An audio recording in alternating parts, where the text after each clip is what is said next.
Secretary of State Marco Rubio, Special Envoy Steve Witkoff, and the Executive Board Member Jared Kushner.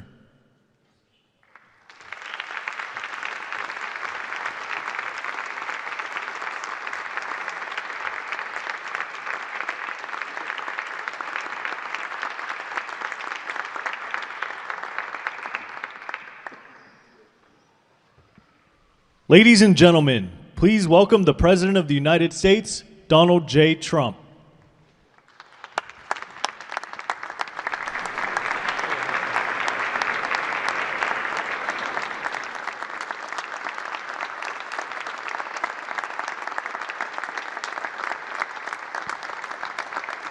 Well, thank you very much. This is a big day, and lots of people watching, and especially from other countries, the leaders of, as you know, the other countries, because we have a large group of leaders, and the ones that aren't here are watching on Zoom.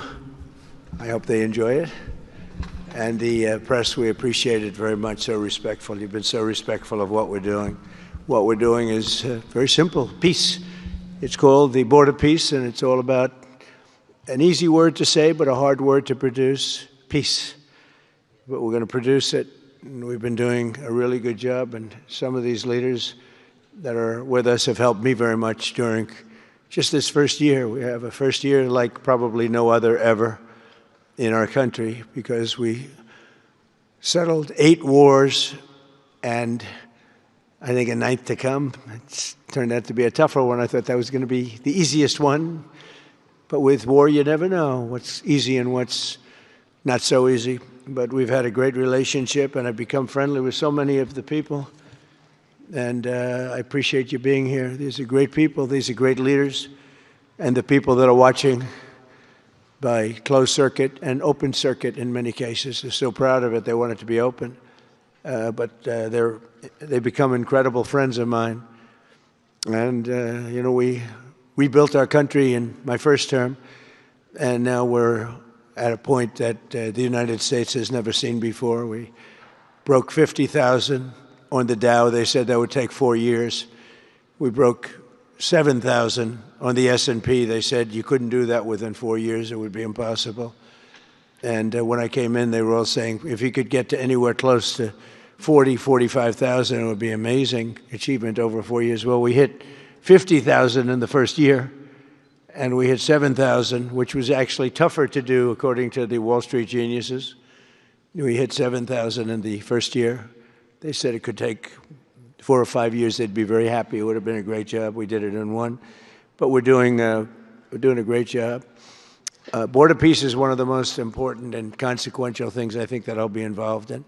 We've been involved in a lot, and really I've been involved in a lot with the people up here. We work together on ending wars with their country. Some of the wars were 32 years long, 32, 34, and a 37. That's a long time, and we ended it in about 2 days, each one of those. But we have some other work to do, and we're getting it done. Gaza is very complex. It's been amazing. I want to thank Steve and Jared for an amazing job. Marco's over there watching. Everybody's fantastic. And JD, what a job. They were all doing. This is a team. I think it's the best team ever assembled. And you see that by the results. So today is a tremendous honor to welcome you all to the United States Institute of Peace for the inaugural meeting of the Board of Peace. Very important. I believe it's the most consequential board, certainly in terms of power. And in terms of prestige, there's never been anything close, because these are the greatest world leaders. Almost everybody's accepted, and the ones that haven't will be. And some are playing a little cute. It doesn't work. You can't play cute with me. But they're playing a little bit. But they're all joining. Everybody, most of them very immediately. A few that we really don't want because they're trouble. Take care of them. But this is the most prestigious board ever put together. You know, I've seen some great corporate boards. I've seen some great boards, period.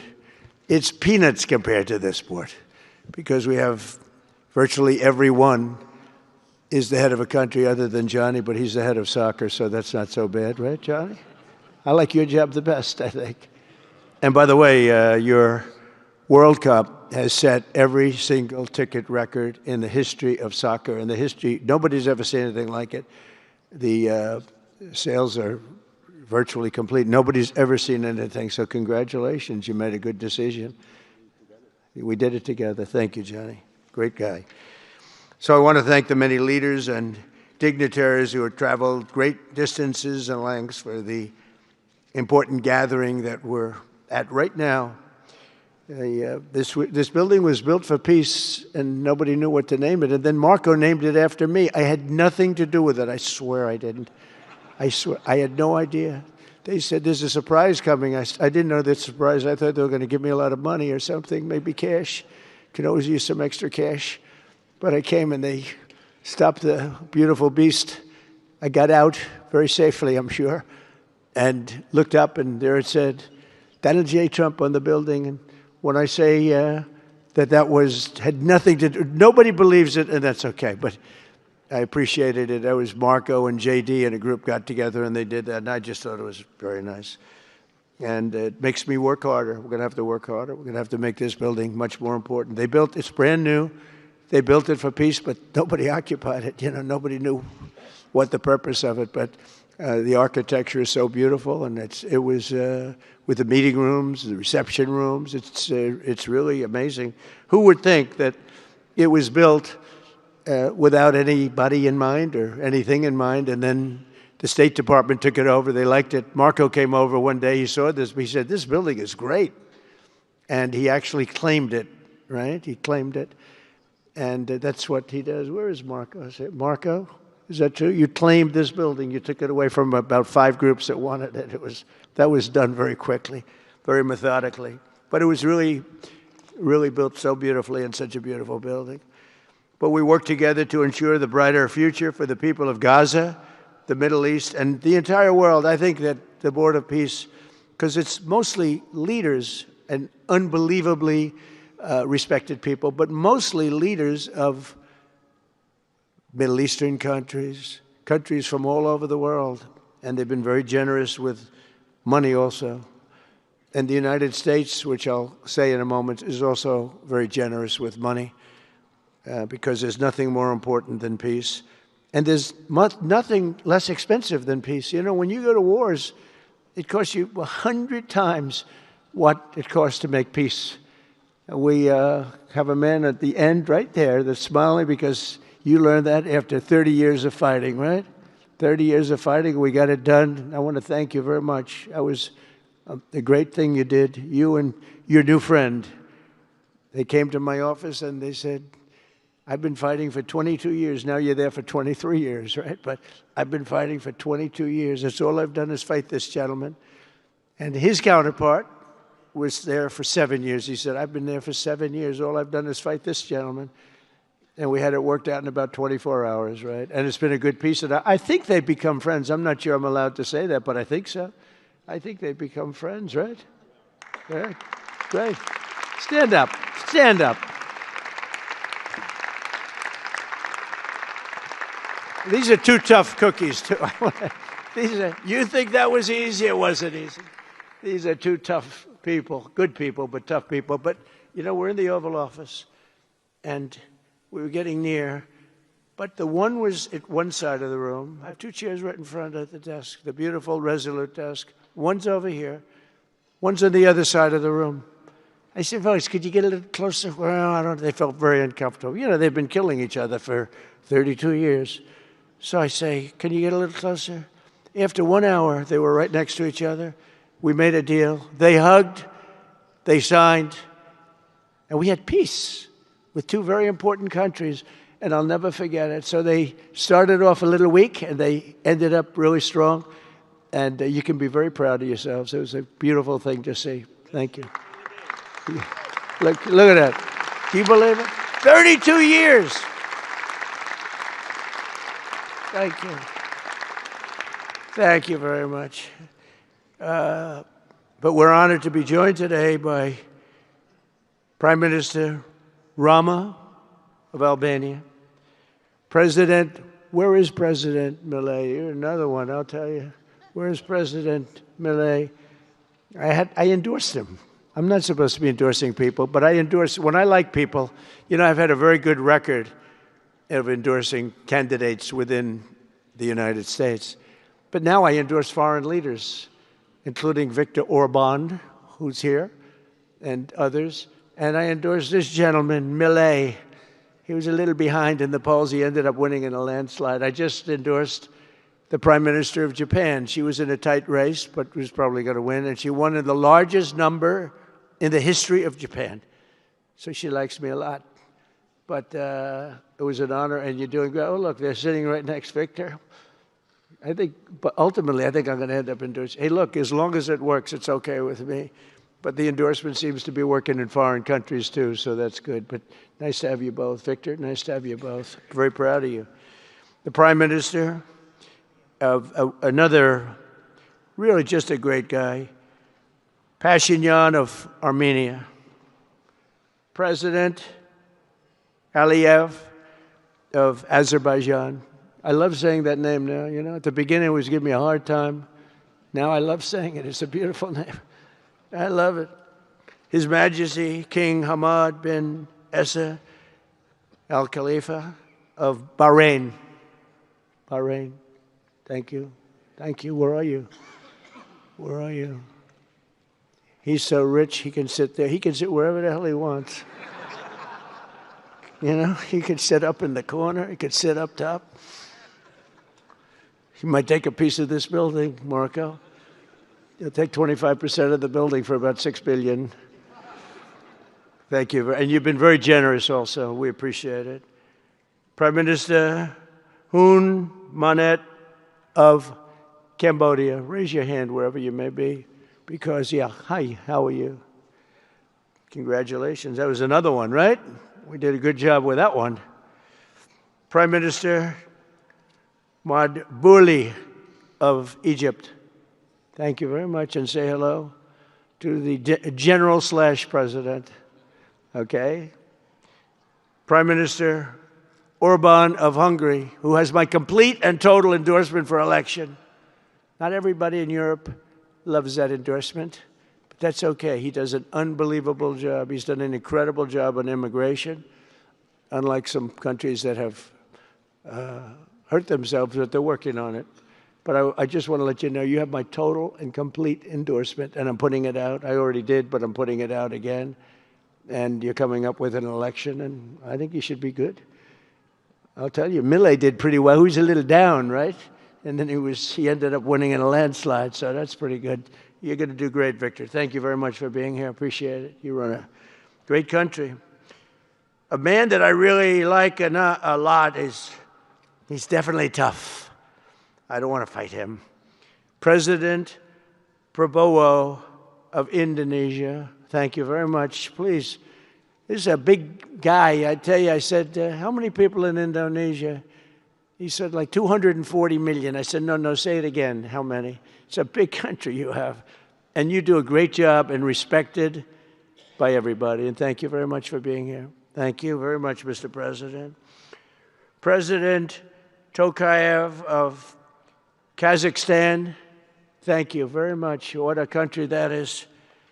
It's a wonderful country and a rich country, in case anybody has any question. We have some very rich people here today. President Osmani of Kosovo. President, thank you very much. Great job you're doing, too. Thank you very much. Prime Minister Sharif, I like this man, of Pakistan, because there was some fighting going on when I got to know him, and your Field Marshal, General, great General, great Field Marshal, a great guy. And I got to meet the Prime Minister. And he said in front of our Chief of Staff, Susie Wells, who's right here, he said, you know, nobody knows this, but I believe that President Trump saved 25 million lives when he stopped the war between us and India, right? You made that statement. I said 25 million lives? Could have been much more, actually. But it was really a beautiful thing. You said that in front of a group of people they walked out. They don't think about it, but you're talking about that kind of lives. That war was raging. Planes were being shot down, right? And it was Pakistan and India. And I got on the phone with both of them, and I knew them a little bit. I knew Prime Minister Modi very well, actually. I got to know Pakistan through a little trade. They were trying to make too good a deal, and I got a little upset with them. And in the end, they got what they wanted, right? And they made a good deal. And I got to like them, the Prime Minister, the Field Marshal, who's a tough man, good fighter, right? Good, serious fighter. I like good fighters, actually. And when I heard that they were fighting, I picked up a certain newspaper. I won't tell you which one, because it's fake news generally. But I picked up this newspaper, and I saw that Pakistan and India were really going at it. And then it got worse and worse, and many planes were shot down. It was all out. And I called them, and I said, listen, I'm not doing trade deals with you two guys if you don't settle this up. They said, no, that has both of them. They didn't want to do that. I said, no, it has to. If you don't do it, I'm not doing a trade deal. We're not doing a trade deal. And they do a lot of business with the United States, and they sort of softened up all of a sudden. And all of a sudden I read where there was a little bit of a pullback by one, then the other, and all of a sudden we worked out a deal, right? But I said, if you fight, I'm going to put 200% tariffs on each of your countries, which essentially makes you not allowed, you can't do any business. One of them, I won't say which one, said, no, can't do that. They both wanted to fight. But when it came to money, it's not like money. When it came to losing a lot of money, they said, I guess we don't want to fight. And we solved that deal in 2-3 days, right? And we did. We said, these are two very powerful nations. These are two nuclear nations. And I don't want to say what was going to happen, but, bad things happen. So, Prime Minister, I want to thank you, because that was a very big deal. People have no idea. A lot of them say, oh, well, they weren't fighting. They were fighting. 11 jets were shot down, very expensive jets. And they were all in. Both of them were all in, and now they're not. And I think we'll always be able to settle up with them. I really do. I think you're going to have, it's a lot of progress was made even in the relationship. And Prime Minister Modi also, he's a great man. He's a great guy. They're all great. But I was very proud of it. President Pena of Paraguay is here. President, thank you very much. Young, handsome guy. It's always nice to be young and handsome. Doesn't mean we have to like you. I don't like young, handsome men. Women, I like. Men, no, I don't have any interest. Good. That's right. Thank you very much. You're doing a great job, too. His Excellency Prime Minister Al-Thani of Qatar, just a great man, a great man and highly respected. And he's working with a man who is amazing. I always say he needs a public relations agency, because you do so much good and they have you down as evil. And you're not evil. You help us so much, and you're such a good ally. And I just want people to know that. And the Emir is incredible, smart, as smart as you can be, a great leader. And he cares so much for the people. And he cares so much for the Middle East. So I want to thank you very much and send my regards. Your country has been a great help.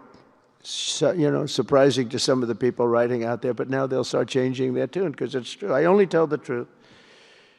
Prime Minister Don of Romania, wonderful people. The Romanian people are fantastic people, like you're fantastic. And a lot of them come and work in this country and help us in this country, as you know, and it's they are just really, really solid people. President Mirziyoyev of Uzbekistan, who is where?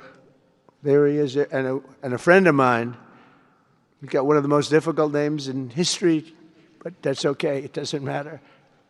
Your country's doing great. You're doing great. And just no problems. Every time I see him, nope, we're doing good. No problems. And General Secretary To Lam of Vietnam. Vietnam is incredible. as a country and as a force. And it's an honor to have you, a really great honor to have you. A lot of respect for your country. We also want to express my gratitude to Vice President J.D. Vance, who is a fantastic man. He's a fantastic talent. He was a great student. He went to one school. He graduated. You know, most people, if you watch some of the people that were at the event in Munich, they didn't graduate quickly from college. They had everything they could do. There was one young, attractive woman. She was unable to answer questions. And she didn't do so well like J.D. did in college. J.D. graduated in a 4.5-year college in 2 years. And then he went to Yale and he graduated at the top of his class, went to the military grade. But when he went to Yale, there was one person that was marginally ahead of him, so he married her. Can you believe it? He married the person that was ahead. I don't know. I always like to say J.D. was first and Usha was second, because I get a little uncomfortable when I say that. But he's been incredible. He's a brilliant guy and a great guy, and he's been my friend. All of our people, we have a fantastic group of people, our cabinet members, everybody, many of them here. But J.D.'s been great. Thank you very much. He gets a little bit tough on occasion. We've got to slow him down just a little bit on occasion. He says his mind. Now, then we have the opposite extreme. We have your friend sitting in the back. Your best friend sitting in the back is Marco. Marco does it with a velvet glove, but it's a kill, right? The result is the same. They do it very differently. And Marco, you really did yourself proud 2 days ago in Munich.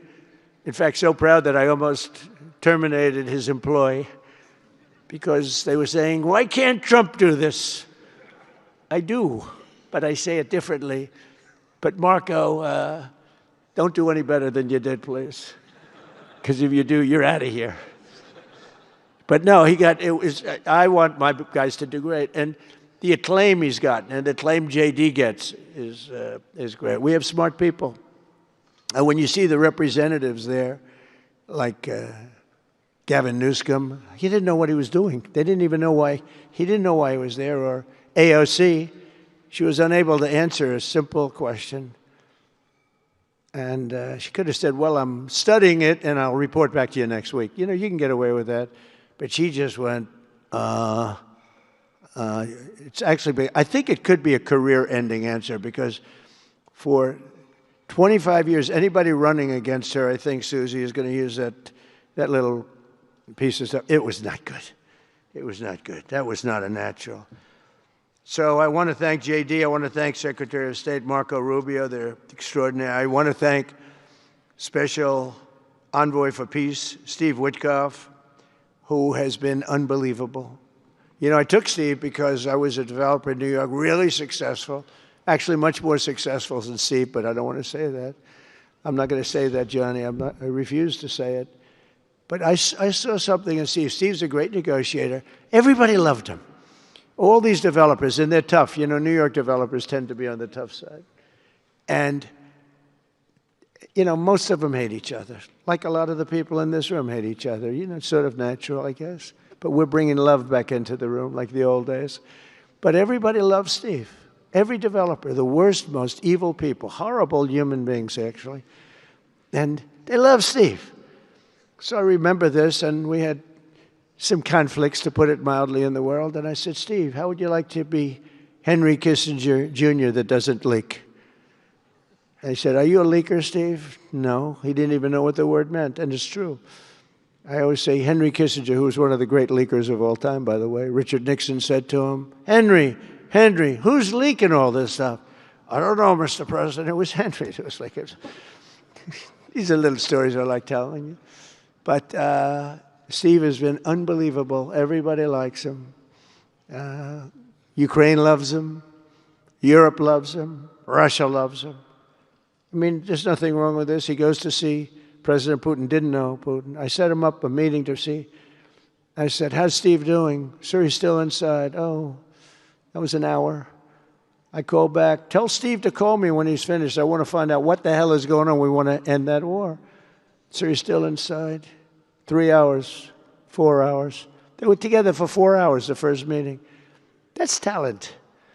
And they get along. I mean, people like or don't like Putin or Zelensky. They get along. Same thing with Zelensky. I mean, they all love Steve, and Steve's doing a great job. That's a tough one. That's a much tougher one. I would have thought that some of the ones that we settled that are up here would have been, I thought this would be easy because I have a very good relationship with President Putin. I have a very good relationship with President Xi. I'm going to be going to China in April. That's going to be a wild one. I said, but we have to put on the biggest display you've ever had in the history of China. You know, last time I went to China, President Xi, he treated me so well. He gave me a display. I never saw so many soldiers all the same height, exactly the same height within a quarter of an inch. You can do that when you have 1.4 billion people.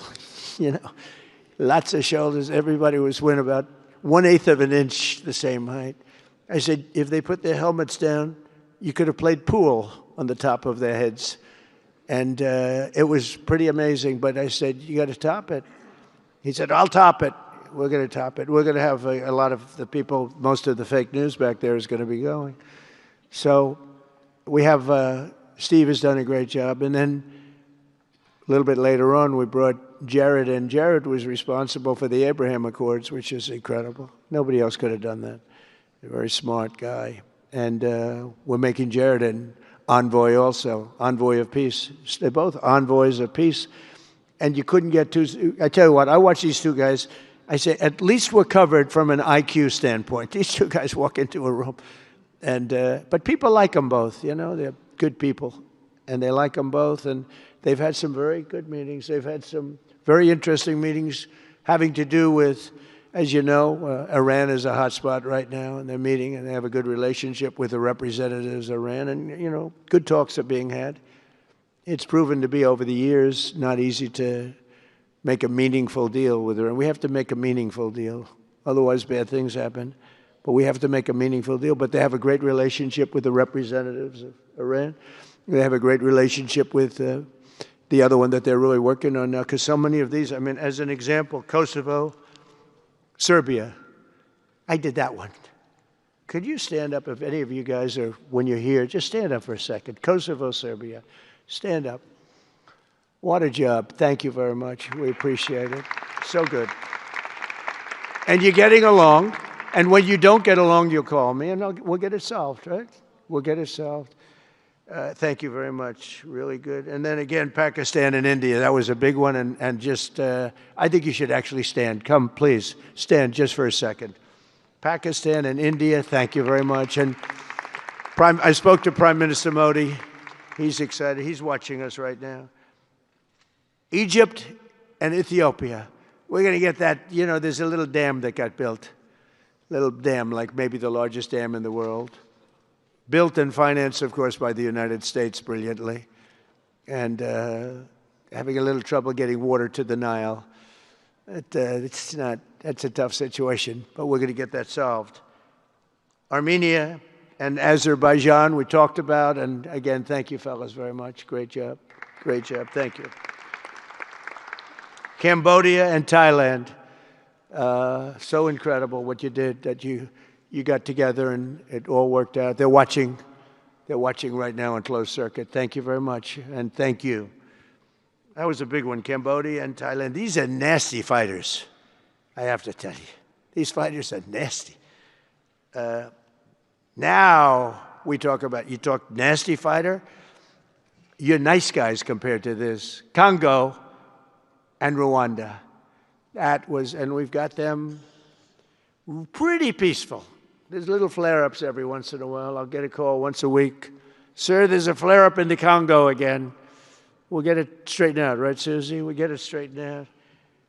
And Israel, as you know, with you could say Israel in numerous countries if you want to really know the truth, but Israel and Iran, and we'll see where that goes.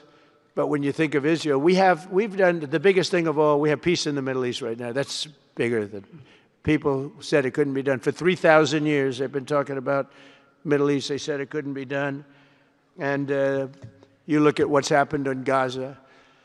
And one of the keys to it was when we took those beautiful, magnificent, we just ordered 22 more of them, updated model. The B-2 bombers are incredible. I never understood the B-2 bomber. I'd watch, it's a wing. And I've never quite understood that, Johnny. I'd look at it, I'd say, it was beautiful, but what does it do? It carries very big bombs. And it went into Iran, and it totally decimated the nuclear potential. And when it did, when it decimated that, all of a sudden we had peace in the Middle East, because there was a black cloud hanging over the Middle East, and if that wasn't done, that cloud would have been there. And countries like Saudi Arabia, countries like Qatar, countries like, nobody could have signed. You would have had that threat. Nobody could have had, you couldn't have had peace in the Middle East. So now we may have to take it a step further, or we may not. Maybe we're going to make a deal. You're going to be finding out over the next probably 10 days. But this meeting today is proof with determined leadership, nothing is impossible. When I took office, the war in Gaza was raging with thousands of people being killed and no end in sight. Today, thanks to unrelenting diplomacy and the commitment of many of the great people in this room, we have 59 countries signed up on Gaza. Think of that. We have, it's amazing.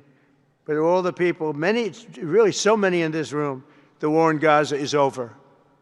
It's over. There are little flames, little flames. Hamas has been, I think they're going to give up their weapons, which is what they promised. If they don't, it'll be, they'll be harshly met, very harshly met. They don't want that.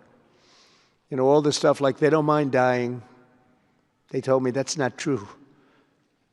Everyone said, oh, they don't mind dying. No, they don't want to die. They said, we don't want to die. People don't want to die. The ceasefire was held, and every last remaining hostage, both living and dead, has been returned back home. Think of that. That was an impossibility. And we did hundreds of hostages, but the last 20, and I always said to Steve and Jared, I said, the last 20 are going to be very tough, very, very tough. And we got them back. We got the living back, and then we only got about 16 of the dead, and we said, well, you got to get them all. You promised them all. And they dug and dug and dug. You can imagine it's a job that's brutal. And Hamas really did a lot of that work. And you got to give them credit for that. They brought the last one home a week ago, and we got all 28 of them, living and dead. The amazing thing, because I've never seen anything quite like it, the parents of the dead, they knew their boy was dead. This case, boys, all boys, men, but to the parents' boys. They knew their boy was dead. They wanted that dead body as much as if he were alive. And when they got them back, there was great sadness, but there was great joy, too. They wanted it as much as the people that got their sons back alive. But we got a lot of people before those 20, Steve, what nobody talks about. But, hundreds of people. We did a good job, and you guys did a fantastic job. I want to thank every nation that helped us achieve this monumental breakthrough, saving countless lives, and really bringing peace and bringing the concept of peace, because nobody thought peace in the Middle East. I've always heard peace in the Middle East is impossible, and it's turned out not to be. And we do have some work to do with Iran. They can't have a nuclear weapon. It's very simple. You can't have peace in the Middle East if they have a nuclear weapon. And they can't have a nuclear weapon, and they've been told that very strongly. Since the hard-won ceasefire of last October, the United States and our partners have facilitated the delivery of vast amounts of humanitarian aid, numbers that nobody's ever seen before. In November, the United Nations Security Council unanimously approved the Board of Peace. And last month in Davos, we welcomed over 24 members to this very important new organization. And we are very closely working with the United Nations. In fact, I'm going to speak to the Secretary General in a little while. He's a good man. And I've had a good relationship. Other than in my last speech, they did turn off my teleprompter. I got up there. My teleprompter didn't work. I'm sitting in front of all of you people and more.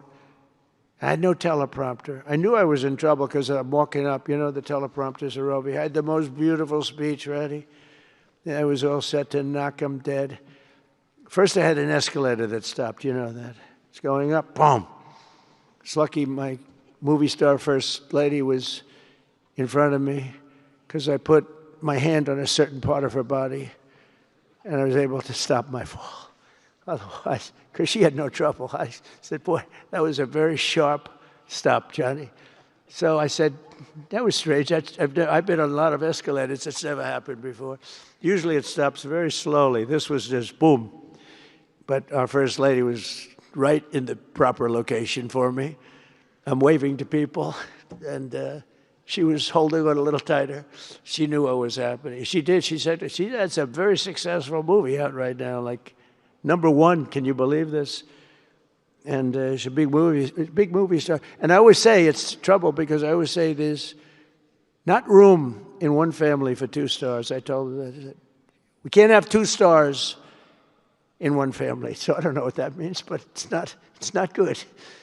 But it is good because we're proud of her. She did people in the United States love the First Lady, and she did the movie, and it's become the biggest selling documentary in 20 years. Can you believe? The theaters are all packed. Women especially, they go back and they see it 2 or 3 times, 4 times. But together we're committed to achieving a Gaza that is properly governed throughout. The whole area is going to be, so many countries that have really nothing to do with the Middle East, but they're maybe somewhat close by. They're all involved. They want to go in and fight. They tell me all the time, we'd like to send soldiers to fight if it's necessary. And I don't think it's going to be necessary. We have 2 countries that want to go in and do a number on Hamas. I said, I really don't think I hope it's not going to be necessary because they made a promise, and they promised me get rid of their weapons. Looks like they're going to be doing that, but we'll have to find out. But it's no longer a hotbed of radicalism and terror.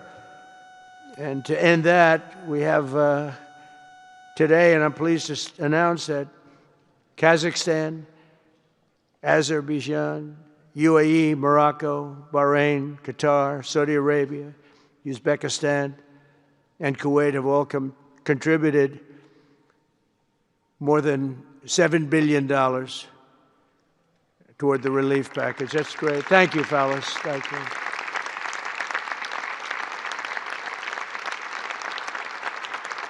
And many more are contributing, too, so the numbers are, this just started. This is our first meeting. But every dollar spent is an investment in stability and the hope of new and harmonious. It's a region that's so important. It's so vibrant. It's so incredible. The people are so incredible, but we want to have a harmonious Middle East. The Middle East is amazing. So many friends in the Middle East. They're so smart. Sometimes they're too energetic. That's the, a lot of people aren't energetic. Sometimes they're a little bit too energetic. These are great people. The world is now waiting on Hamas, and that's taking place. And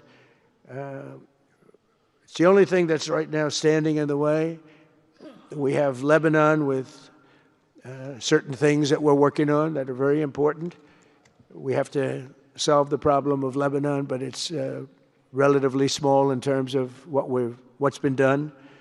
And again, the key was getting rid of the nuclear potential, because Iran would have had a nuclear weapon based on everything we found out since within 1 month. We can't let that happen. So many of our friends in Europe are attending today, and we're eager to have them become full members. They all want to become full members, and we've had a great response from Europe. And Europe is, it's where I come from, where so many people come from that are in the United States. But we have a great relationship with Europe. We have a great head of NATO. He is a fantastic man, and he's doing a great job, really great job. I'm excited to announce that Norway has agreed to host an event bringing together the Board of Peace. I thought when I saw this note, I'm excited to announce that Norway, I thought they were going to say that they're giving me the Nobel Prize. Oh, this is less exciting. It says, I'm excited to announce that Norway, and I'm saying, oh, great, I'm getting the Nobel Prize, finally. Finally, they got it right. But I don't care. I don't care about Nobel Prize. I care about saving lives, just so you understand. We play and we all, do what we have to do. I only have one thing. I don't want to see people killed from parts of the world that are very far away from the United States. And if I have an ability to turn off wars, I want to use that ability, because it's people, millions of people. It's like the Prime Minister said, 25 million people maybe. And that's a small number compared to what it could have been if you really think about it, right? No, I want to save lives, and I don't care about prizes. And the UN Office for Coordination of Humanitarian Assistance is raising $2 billion for the support of Gaza. Additionally, Japan has just committed to host an aid fundraiser, which would be a very big one. It's already successful. We know some of the numbers that are being talked about, which will be attended by other nations in the region, including South Korea, the Philippines, Singapore, and others. And I know that China is going to be involved, and I think Russia is going to be involved. I think they will be. I want to have everybody, get all sides, because it doesn't help when you have all sides with one ideology. You have to have everybody together for this. I'm also pleased to announce that FIFA will be helping to raise a total of $75 million for projects in Gaza. And I think they're soccer related, where you're doing fields and you're getting the greatest stars in the world to go there. And people that are bigger stars than you and I, Johnny. I hate to say it. You know, I met one of your great stars who came to the White House, as you know. And my son was very excited. These are great people. These are great people. And Johnny's going to bring the stars to the area. And they're really known. People in Gaza know every one of them, right? You know? So it's really something. And we'll soon be detailing the announcement. And if I can I'll get over there with you. I want to thank Johnny and FIFA for all of the wonderful things they did and are doing. They gave me their first Peace Prize. They gave me a Peace Prize. I think they saw that I got screwed by Norway, and they said, let's give him a Peace Prize. I mean, very good. Thank you, Johnny. I appreciate it. Johnny's very smart. He's very, very smart. The nations represented here today, just in closing, are not just contributing money. Some are also pledging personnel to help preserve the ceasefire and secure a very enduring peace. We have to have enduring peace. Having peace, knowing it's going to blow up in 2 weeks, doesn't mean anything. In particular, Indonesia, thank you very much. Indonesia. It's a great country. Thank you very much. Look at that man. Look how tough he is. You think it's easy dealing with him? Look at that face. You are a tough cookie. And we say it lovingly, too. We need strength. You say, see, he doesn't mind. He's tough and he's smart. And smart is more important. Morocco, thank you very much. Great. What you're doing is great. Albania, Kosovo, Kazakhstan have all committed troops and police to stabilize Gaza. Egypt and Jordan are likewise providing very, very substantial help, troops, training, and support for a very trustworthy Palestinian police force. We think we're getting some very good people on that police force. And, you know, it's peace in the Middle East. We have peace in the Middle East. Think of it. For years you've been hearing about peace in the Middle East, and everybody's saying it's impossible. All of these countries are working together around the vision of a Middle East that is free from the curse of extremism and terror. And now is time. And by the way, even people with extremism and preaching extremism, they're exhausted. They're tired. It's been going on for too many years. I don't care who you are. They're tired. They want peace. And now is the time for Iran to join us on a path that will complete what we're doing. And if they join us, that'll be great. If they don't join us, that'll be great too. But it'll be a very different path. They cannot continue to threaten the stability of the entire region, and they must make a deal. Or if that doesn't happen, I maybe can understand. If it doesn't happen, it doesn't happen. But bad things will happen if it doesn't. With the commitments announced today, the Board of Peace is proving that it does not just convene countries. It devises and implements, and real solutions happen. We've come up with solutions. This is so little talk. This is very little talk, all action. First time, it was always talk in the Middle East. People would talk about peace in the Middle East, and then they'd go home and they'd never even think about it again. Nothing would happen. We're providing a model for how responsible sovereign nations can cooperate to take responsibility for confronting problems in their own regions. The Board of Peace is showing how a better future can be built, starting right here in this room. And I want to let you know that the United States is going to make a contribution of $10 billion to the Board of Peace. Thank you.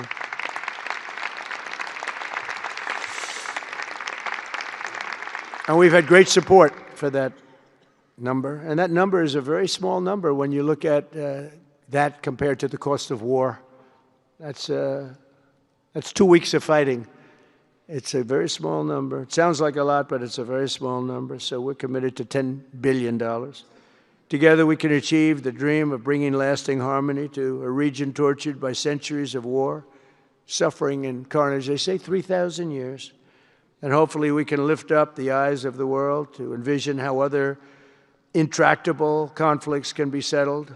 So many conflicts, they say, are impossible to settle, and we get them settled. We got, of those 8 that we settled, most of them were said to be not settleable.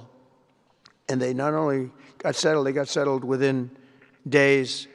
More impossible problems can be solved as we go along this very beautiful path. I think it's a beautiful path. I think it's such an important day. Even the weather's beautiful. We walk in, it's beautiful. Everything's beautiful. But the ancient wounds can be healed, and they are indeed ancient. This has been going on for so many centuries that our entire planet will be a better, safer, more beautiful, and more peaceful place for us all. We're going to be working with the United Nations very closely. We're going to bring them back. I think the United Nations has great potential, really great potential. It has not lived up to potential. The 8 wars, I never even spoke to them about one of them, and I should be speaking to them about all of them. Someday I won't be here. The United Nations will be, I think, is going to be much stronger. The Board of Peace is going to almost be looking over the United Nations and making sure it runs properly. But we're going to strengthen up the United Nations. We're going to make sure its facilities are good. They need help, and they need help money-wise. We're going to help them money-wise. And we're going to make sure the United Nations is viable. And you have some very good people at the United Nations, can do a good job. But as I said, I've said it for years, United Nations has tremendous potential. A lot of people didn't like when I said it. They said, oh, you shouldn't say that because, you know, we don't care about the United Nations. No, it's really very important, and I think it's going to eventually live up to potential. That'll be a big day. So I want to thank everybody for being here. You're my friends. You're great leaders. You're great people. And I can honestly say, you know, you're strong leaders, you're tough leaders in many cases, and every single one that I'm looking at that's right here, I've gotten to know and I've gotten to respect. And really, you're friends of mine. And if I can help you at all, you let me know. But this is going to be something, the Board of Peace will be something that, the likes of which I don't think anybody's seen before. And thank you all very much. It's a great honor. I'm going to ask J.D. Vance to come up and say a few words. Thank you very much.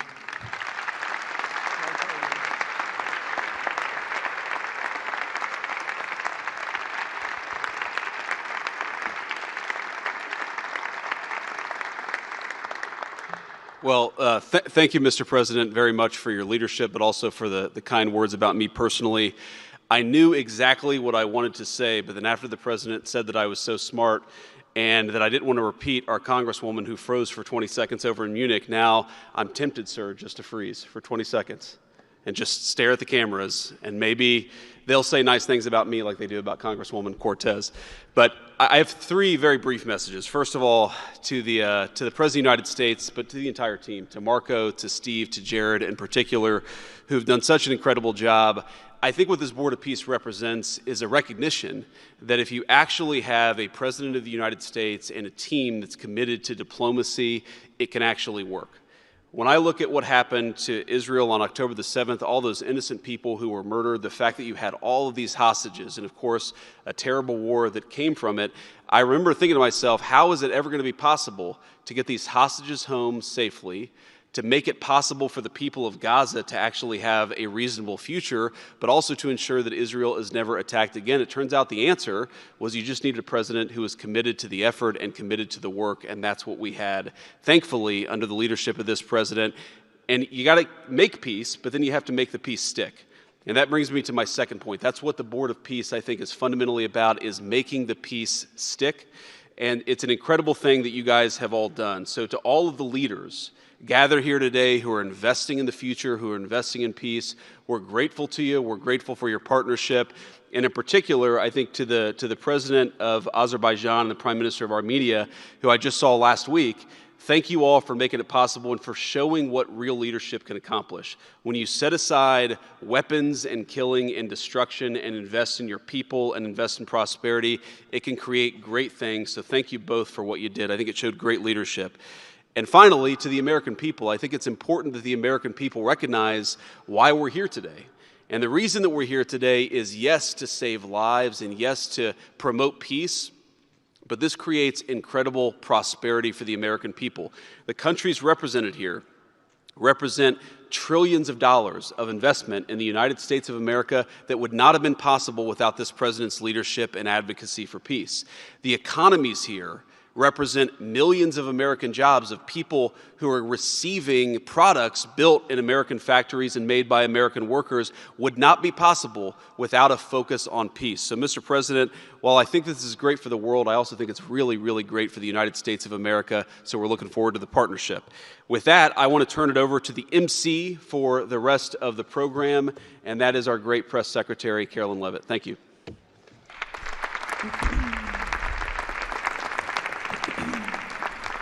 Well, congratulations, Mr. President and Mr. Vice President, for convening the first ever Board of Peace meeting, and we will now hear from our Secretary of State, Marco Rubio.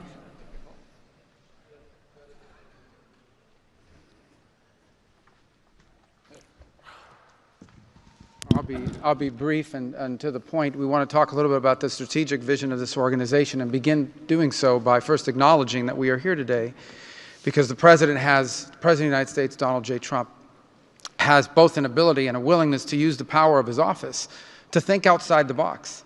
And that's why we're here today. This was a very unique crisis in Gaza, one that the existing international institutions could not solve or figure out.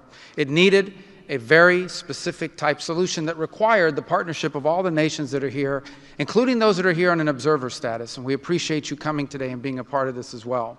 And that's the point I want to drive home today. And soon you'll hear from Steve and Jared, who, by the way, deserve an incredible amount of credit for pulling this together and working countless hours and traveling all over the world. They truly deserve our appreciation and thanks for the work they've put in under the leadership of President Trump to make this possible. This Gaza situation was impossible to solve under orthodoxy, under existing structures. And so what we did is they went to the UN, and they got the UN's approval to put this group together and bring these nations together to come up with a very specific solutions to a very unique and specific problem. We have a long ways to go. There's a lot of work that remains. It will require the contribution of every nation state represented here today, and we thank you for being a part of it. And we hope that this can serve as a model for other complex and difficult situations so they can be solved in the same way. But right now the focus is on this one. We have to get this right. There is no plan B for Gaza. Plan B is going back to war. No one here wants that. Plan A, the only path forward, is one that rebuilds Gaza in a way of enduring and sustainable peace where everyone can live there side by side with one another and never worry again about returning to conflict, to war, to human suffering, and to destruction. And again, Mr. President, thank you for having the vision and the courage to pursue something that has never been done before, and we're not done yet. And thank you to Steve Witkoff and Jared Kushner for the time and the work they put into this. And thank you on behalf of the State Department and the U.S. government to all of the nations that are here. Every one of you is indispensable, including our observer partners, who we hope can find your way to join us at some point as officially part of this. But we are grateful for the fact you're here today and the contributions you've made already. Thank you.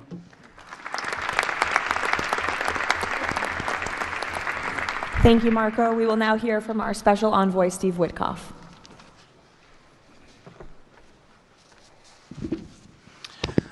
Thank you, everybody, for being here. I don't know if we ever believed that this was possible when we first started envisioning a board of peace, but of course, under the President's indispensable leadership, and it begins with that. It begins with President Trump's leadership and his direction. We are here today, and it's pretty amazing. I think we have some people to thank. We had an amazing partnership between the mediating countries, Qatar, Egypt, Turkey, Prime Minister Mohammed. You are an exceptional human being. You really are. Ali, thank you for everything you did. That's you right over there, Ali. Wherever Hakan is, Hakan, you were amazing.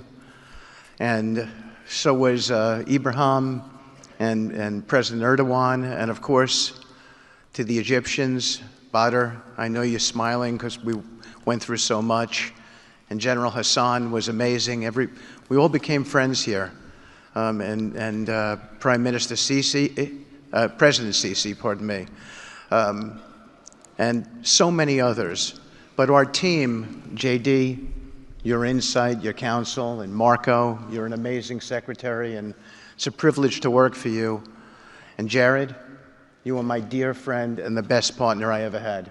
You are an amazing person. But Mr. President, it is my greatest honor to work for you. It is the blessing in my life. I've had many blessings. I don't have to be a practicing lawyer anymore, but this is my greatest blessing. But I also have to mention one other person who is important to this discussion. Oh, the Israelis, I forgot. Prime Minister Netanyahu. Without him, much wouldn't have been accomplished as well.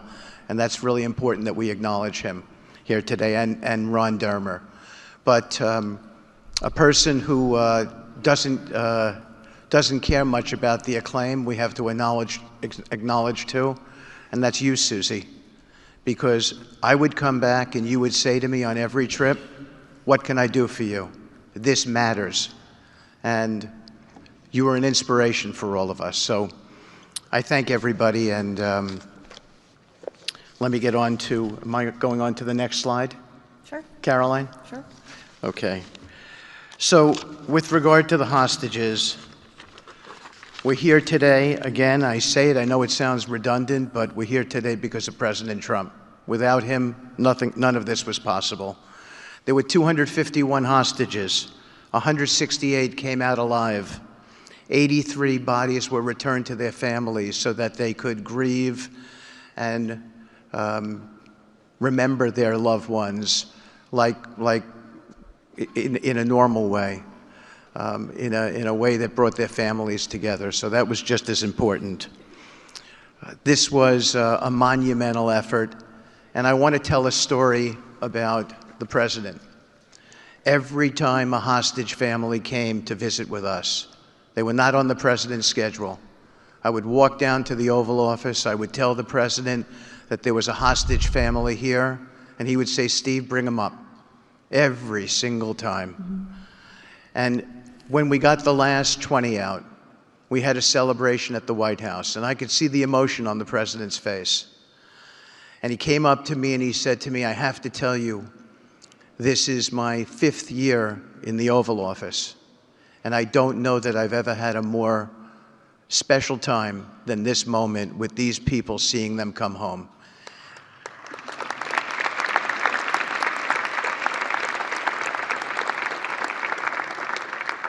And I said to the president, you have to look around because none of them would be home without you, sir.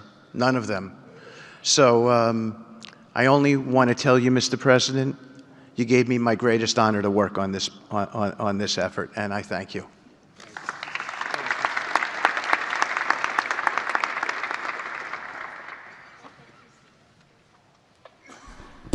Thank you, Steve. Now you're going to hear directly from the team that has been tasked with implementing President Trump's 20-point plan for Gaza, beginning with our ambassador to the United Nations, Mike Waltz.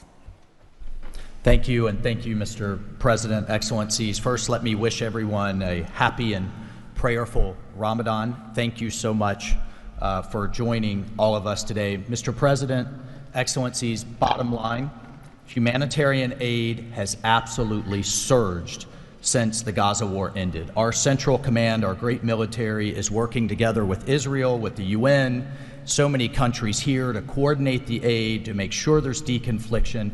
Over 70 countries now are participating in our Civil Military Command Center, and here are the results. Aid is up.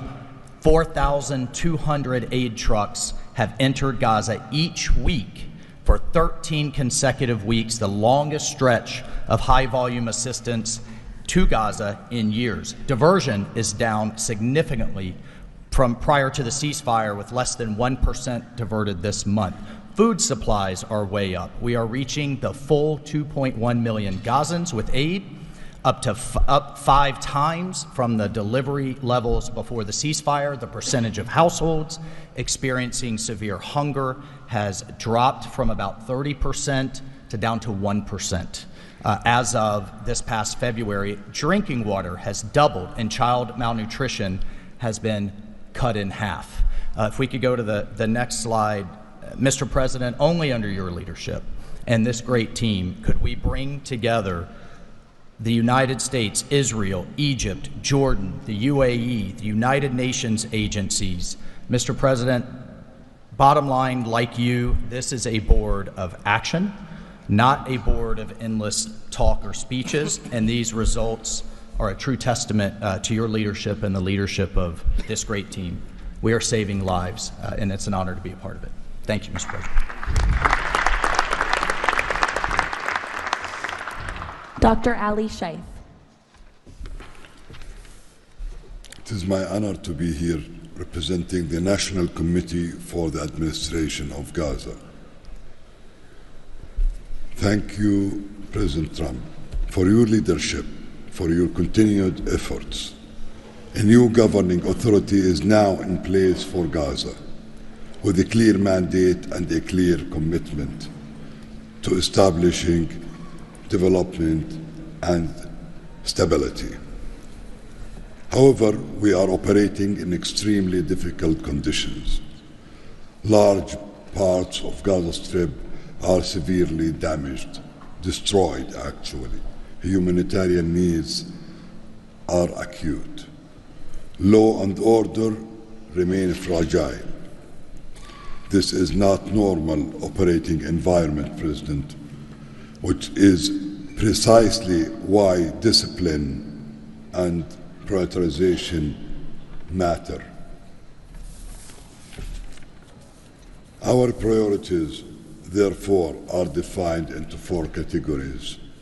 First, restore security via professional civilian police under one authority, one law, and one weapon, including training and developing 5,000 Gazan police to be deployed in 60 days.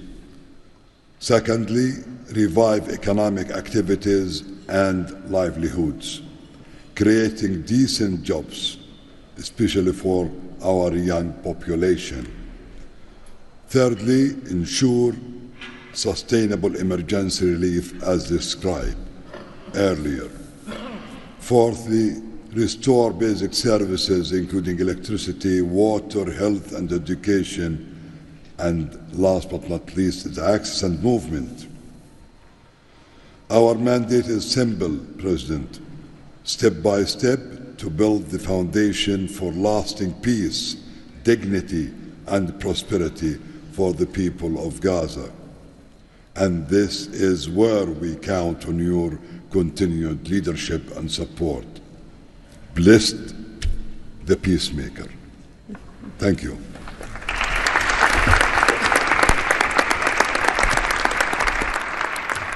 Thank you. Now Nick Mladenov. Thank you, Caroline, and thank you, Mr. President. Today, we're very happy to announce that we're creating the Office of the High Representative for Gaza of the Board of Peace, which will be there to support, to guide, and assist the National Committee for the Administration of Gaza, hopefully removing the roadblocks that they will be facing in taking over civilian and administrative control of the Gaza Strip. We plan to work in full transparency under the guidelines of and supervision of the Board of Peace and the Executive Board. And of course, we will do that in great coordination with the Israel and with the Palestinian institutions, who we both require to make this work on the ground. And certainly with my very good colleague here, General Jefferson, the International Stabilization Force that is coming together. Mr. President, if I can actually use the opportunity to announce some breaking news that as of this morning, we started the process of recruiting Palestinian police force that Ali was just referring to. And just in the first few hours, we have 2,000 people who have applied to join a new transitional Palestinian police force to be formed in Gaza under the authority of the National Committee with the support of the Board of Peace, trained in Egypt, where we have received an excellent proposal of how to do that forward. And this is critical to what we need to do as we begin this process. And if we may move to the second slide. It is this Palestinian security force under the authority of the National Committee for the Transition Period that will allow us to ensure that all factions in Gaza are dismantled and all weapons are put under the control of one civilian authority. The only way to do that is the full implementation of the 20-point plan and the UN Security Council resolution, which binds us all to make sure that that is the way forward.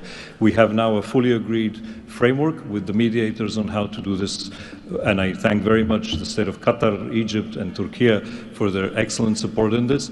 We now need to move forward on communicating it and negotiating the details of the implementation plan with the factions on the ground. But rest assured to all of you that we're on the right track, and if I can ask one thing of all of us, is to make sure that we have one message.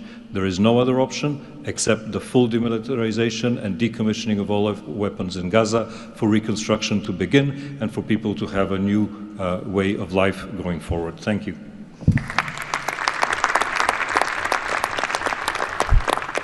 Thank you, Nick, and congratulations. Now, Major General Jasper Jeffers. Thank you, Caroline, Mr. President. It's an honor to be here today as the ISF commander. The ISF will do two things: stabilize the security environment in Gaza and enable civilian governance as established by the National Committee. For the last few months, we've had a team on the ground of U.S. military experts preparing the infrastructure for the ISF. This team's already operating from a combined joint operations center that's going to be the headquarters for the entire ISF. As you can see on our map, our plan is for the ISF to be assigned in 5 different sectors, each sector receiving 1 ISF brigade. In the short term, we plan to deploy to the Rafah sector first, in addition to the training of police. Midterm objective is to continue to expand, sector by sector, all moving to our long-term 12,000 police and 20,000 ISF soldiers. I'm incredibly pleased to announce today that the first 5 countries have committed troops to serve in the ISF: Indonesia, Morocco, Kazakhstan, Kosovo, and Albania. And 2 countries have committed to train police: Egypt and Jordan. I would also like to announce that I have offered and Indonesia has accepted the position of Deputy Commander for the ISF. With these first steps, we will help bring the security that Gaza needs for our future prosperity and enduring peace. Thank you.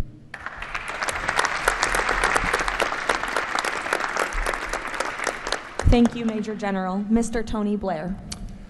For decades, Gaza's governance has been characterized by extremism, corruption, ineffective institutions, and the complete absence of a route to prosperity for the Gazan people. Yet, as President Trump recognized, its potential has always been vast. 25 miles of Mediterranean coastline, proximity to great regional and global markets, and a young, dynamic population with a median age of 19.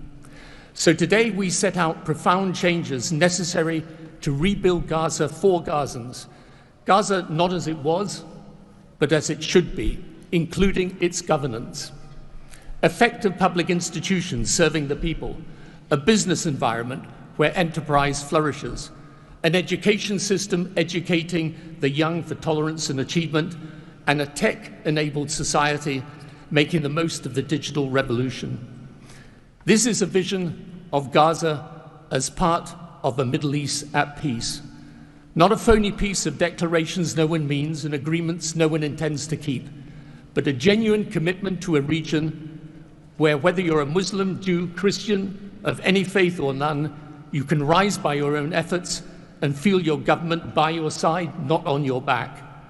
That is the vision behind President Trump's 20-point plan for Gaza, and it remains the best, indeed the only hope for Gaza, the region, and the wider world.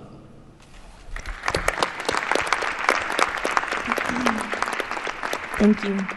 Mr. Yakir Gabay. Hello, everybody. Thank you, Mr. President. Gaza is destroyed. We assembled here on this historic day with common vision to rebuild Gaza for the next generations. Our mission is to recycle and remove 70 million tons of rubble and UXO and hundreds of miles of tunnels, arrange for the population fast temporary housing, in parallel to start construction of infrastructure and permanent housing. We have a detailed master plan for housing and infrastructure of modern schools and hospitals, manufacturing and agriculture, roads and trains, water and energy plants, logistic hubs, telecom, tech and data centers, sports and leisure facilities, seaport and airport, and much more. We lined up many regional contractors who build housing for millions of people in the Middle East. They will join the massive redevelopment with competitive pricing. The funding is ready and will be invested in a free economy. The local population will build their own cities, which will create hundreds of thousands of jobs and will revive the economy. The Gaza coastline is 26 miles long. It can be developed as a new Mediterranean Riviera with 200 hotels and potential islands. The value goes to the Gazans through the Gaza Sovereign Fund. This plan is all subject to a full disarmament of Hamas. Thank you very much. Together we will make this vision into a reality.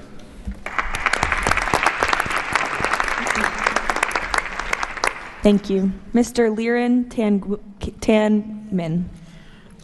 When we asked the NCAG what Gaza needs to unlock its potential, the answer was clear. Reconnect Gaza to the world, digitally and economically, and replace corruption with an open, tax-free system. Gaza was once a vital trade hub between Asia and Europe. Reconnection is a return to its roots. Even the word gauze comes from Gaza, where silk was woven and exported to Europe. So, we brought together Palestinian, Arab, and American partners to deliver practical solutions.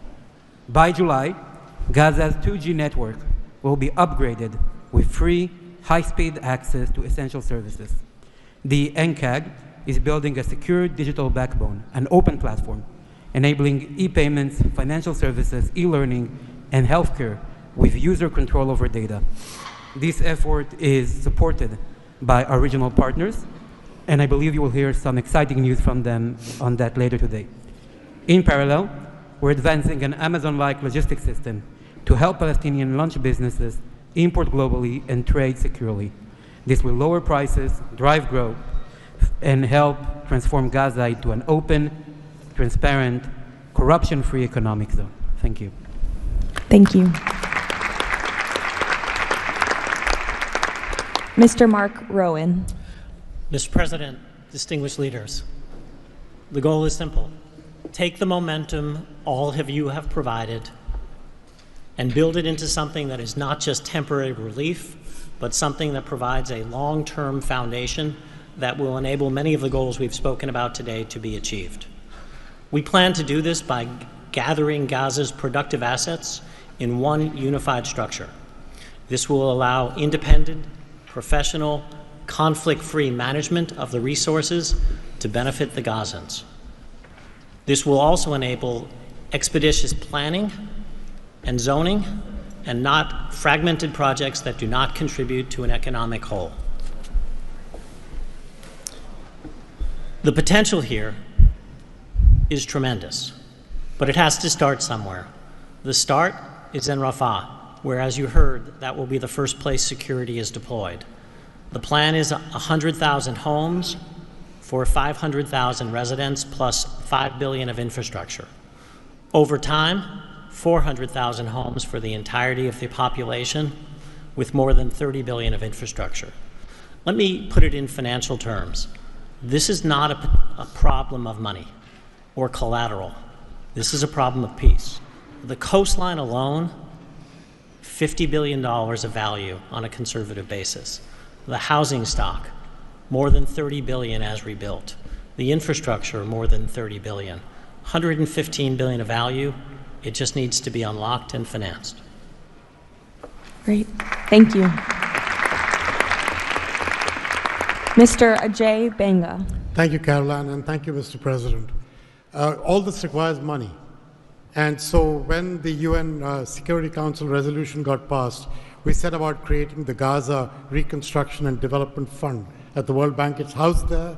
The World Bank's role is that of a limited trustee. We manage the donor contributions coming in of the type that the President said a little earlier in his opening remarks.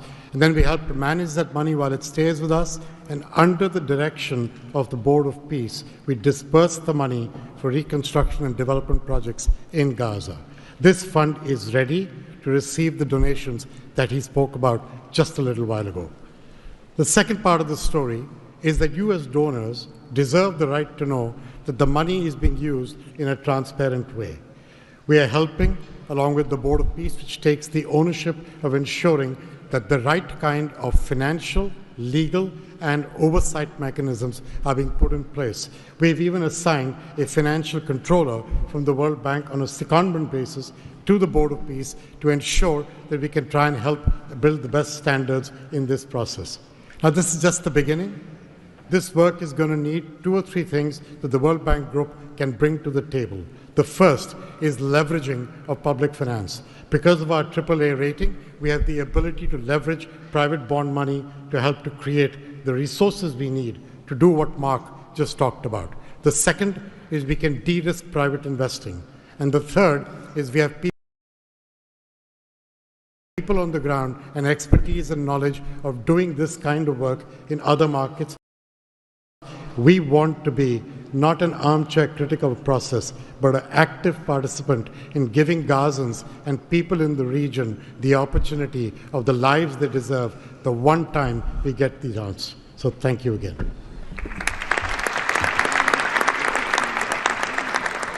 Thank you all for your tremendous work. Before we turn it over to many of the distinguished leaders who are here today, we are going to hear from Mr. Kushner to talk about the future of the Board of Peace. Thank you, Caroline, and thank you, Mr. President, Mr. Vice President, Secretary Rubio. We cannot change the past, but I think that what you're seeing today is that we can potentially change the future if we focus and do this in the right way. We tried to structure this meeting like a proper board meeting, like we do in the private sector, where we have all the preparation, we get the right people together, and we really report on what our challenges are, what the opportunities are, and what are the approaches. What you've seen today is just a small sample of the work that's been done. And I really want to thank the entire team that's worked so hard at this. A lot of these people are volunteers. They're doing this not for any personal gain. People are not personally profiting from this. They are really doing this for their children and for their grandchildren and because they want to see peace. One small anecdote is Liran said to me, "Are you sure I should be presenting? I'm a Jewish Israeli and I'm working on Gaza and all these things." And I said, "That's exactly why you should be presenting today."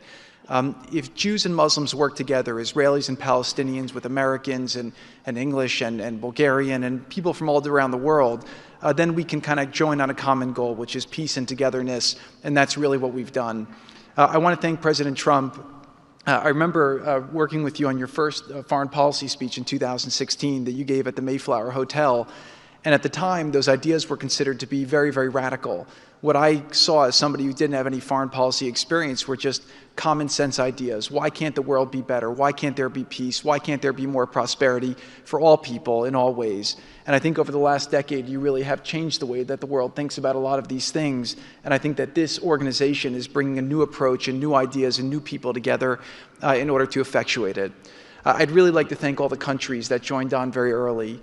I see this as a very self-selecting group of countries that really believe that the future can be different and wanted to join in partnership and put their reputations and their resources and their time and their ideas on the way to say, these are the challenges we're putting into that we're solving in our own countries. We want to come with new ideas because we've achieved success and we believe that the world can be better in that regard. So I don't have to go through these slides in great detail, but we've secured today, even without the president's, amazing commitment, over $7 billion. As Mark said, we don't really have a resource issue here, although we are going to need everyone's support. We just need to be executing and doing this in a good way. We've dealt with the humanitarian issue. We've returned the hostages. But the one final thing I just want to talk about as well from our perspective is that the President Trump in his heart wanted to get the hostages home, but he also really wanted to help the people of Gaza. He saw the suffering that they were enduring, not through fault of their own, because of the bad leadership that they had, the situation they were born into. The war was a horrific, horrific situation. And I think through this process, thanks to Ali and the committee, we are now here to fully support the committee. We are here to help the people of Gaza, to lift them up and give them every opportunity to succeed. And we really see this as a partnership with them and with the Israelis to see if we can create an environment that can be peaceful, that can be functional, that can offer people the opportunity to really live a better life. And I think you've seen some of the work today, and hopefully we'll be successful. Like I said, the last one, failure is not an option, and we have to really push forward and keep finding ways to succeed with this. So really thank you, President Trump, Vice President Vance, and Secretary Rubio, and obviously Steve, who's been, like he said about me, I feel just about him. Working through all these challenges has been an absolute honor and a pleasure with you, and I've really been very lucky to have your partnership. So really thank you all, and I'll give back to Caroline. Thank you. Thank you, Jared. The war Hamas began has left. The war Hamas began has left Gaza in ruins. Yet from these ruins, a new future will rise. President Donald Trump unparalleled achievements in just a few months. The United States, together with key regional and global partners, has signed the 20-point Gaza Peace Plan, a blueprint for security, peace, and prosperity. All the hostages returned, the living ones to their homes and the deceased to burial. Ceasefire is stable, and the killings from both sides reduced by 99%. The United Nations Security Council approved the establishment of the Board of Peace chaired by President Donald Trump, a governing body dedicated to providing security, infrastructure, and homes for Gaza's people, ushering in the new dawn for Gaza.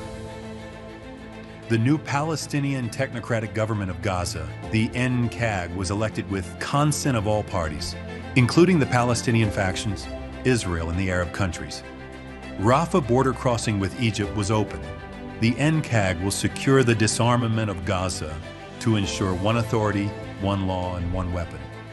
The United States and its partners, in coordination with the World Bank, are pledging billions of dollars to rebuild Gaza. Safe areas are being established in Rafah and later across the Gaza Strip, where families can receive shelter, food, health care, and education. In Rafah, Gazans will build their first new city.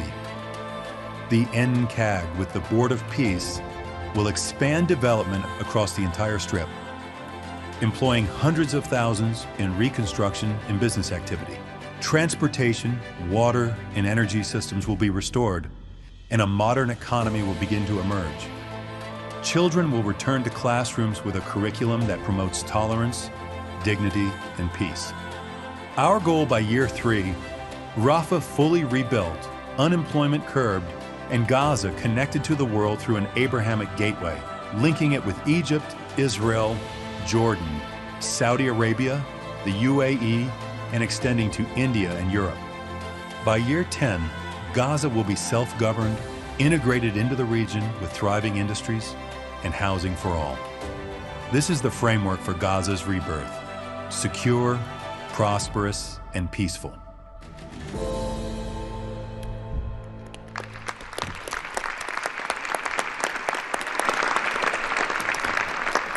It's amazing. Now we will hear from our distinguished leaders who are here today, beginning with the King of the Kingdom of Bahrain. You're welcome. President Trump, distinguished members of the Board of Peace, it is an honor to participate in this inaugural meeting of board convened by President Donald Trump. I take this opportunity to extend my heartfelt congratulations on this worthy and timely initiative. The meeting comes during the holy month of Ramadan, where we will pray to Almighty God that our endeavors will bring peace, security, prosperity to the world.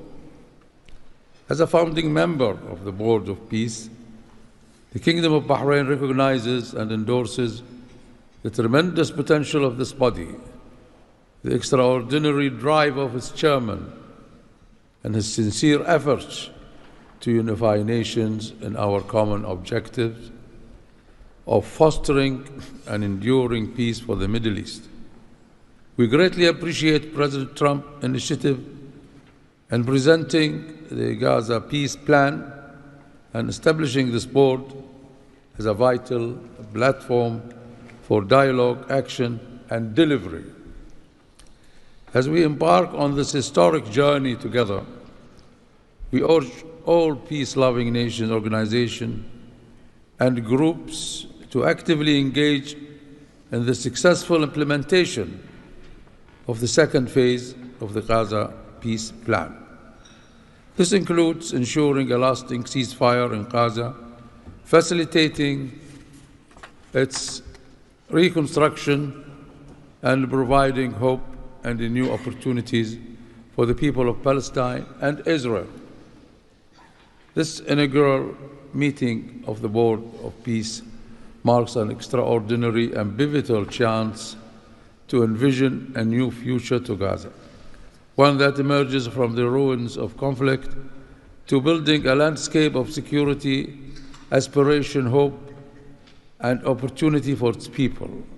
And reaffirming our commitment to this vision, the Kingdom of Bahrain has contributed the funds towards the operations and administration of the Board of Peace, and today we announce our readiness to provide the necessary infrastructure and skills to establish an effective government digital services platform for Gaza.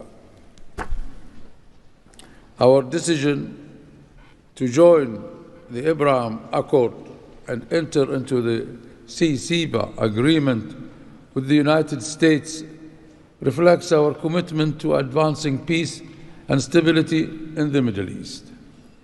The United States' historic and ongoing presence in our region has served as a positive force for stability, and we remain dedicated to strengthening our partnership.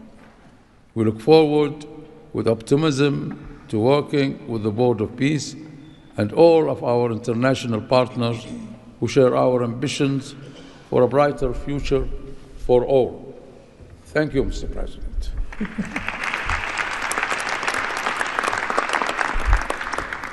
Next, the President of the Republic of Kazakhstan. Dear Mr. President, ladies and gentlemen, our meeting here at the Donald Trump U.S. Institute of Peace comes at a moment when decisive and pragmatic actions matter most. In fact, it's about making durable peace through practical, target-oriented measures, but not through endless conferences with wishful resolutions. Mr. President, your clear vision and far-sighted approach to promoting global peace and stability has inspired my country to join the Board of Peace. The Board of Peace is widely expected to respond directly to new realities by reinforcing existing multilateral efforts. The world has never seen a move like this. It is absolutely unprecedented because, in essence, peace through construction is a very innovative concept or project, and it has every chance to become a reality by our joint efforts. Therefore, Mr. President, I acknowledge and accept your conviction that lasting peace must be built on concrete actions. As our first step, we are ready to contribute a significant amount of cash finance directly to the Board of Peace without any delay. Kazakhstan is also keen to be part of the restoration and construction process through international companies with strong credentials. The program, mostly funded by our government, may include the construction of infrastructure, housing, residential complexes, schools, hospitals, and other important civilian facilities, as well as the rubble clearance. We pledge to fully accomplish our financial commitment toward the board. As one of the world's major producers of wheat, Kazakhstan is ready to provide humanitarian assistance to enhance food security in Gaza and beyond. Kazakhstan plans to provide 500 scholarships to Palestinian students to pursue academic programs in our universities over a 5-year period. We can share our internationally recognized e-government expertise and other digital solutions. Kazakhstan is willing to support the ISF by deploying military units, including medical units, and sending our observers to the Civil Military Coordination Center. Sustainable development in the Middle East requires new ways to promote peace, cooperation, and trust across the region. That's why Kazakhstan has joined the Abraham Accords. This crucial move is fully aligned with the noble mission of the Board of Peace.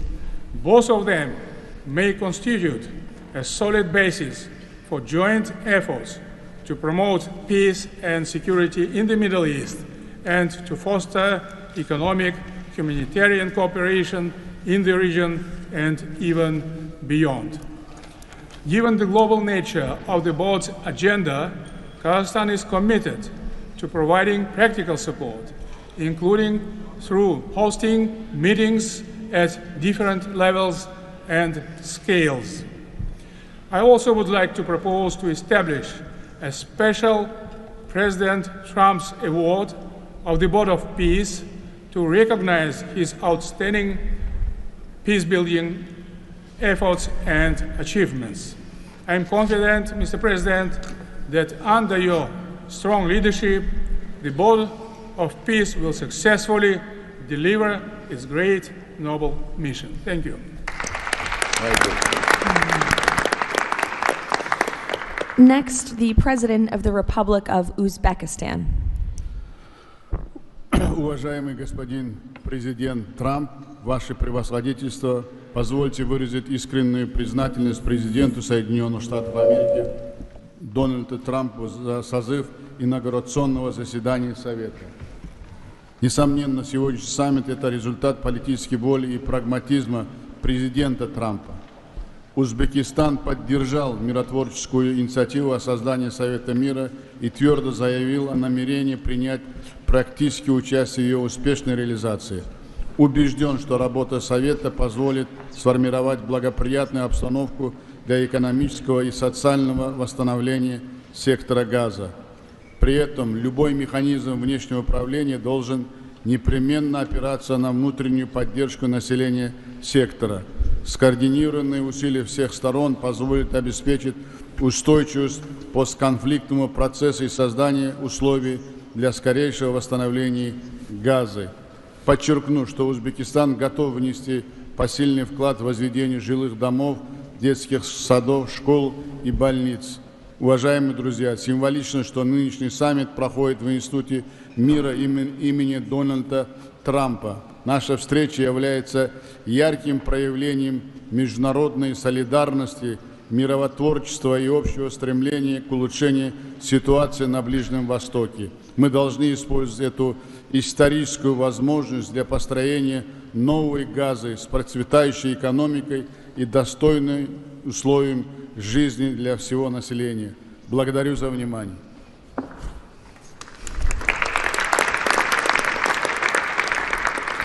The President of the Republic of Indonesia.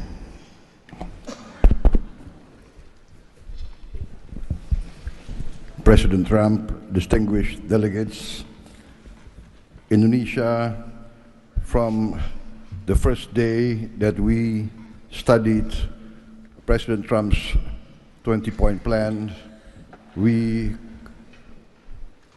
completely agree and we are fully committed to this plan. and that is why we joined the Board of Peace.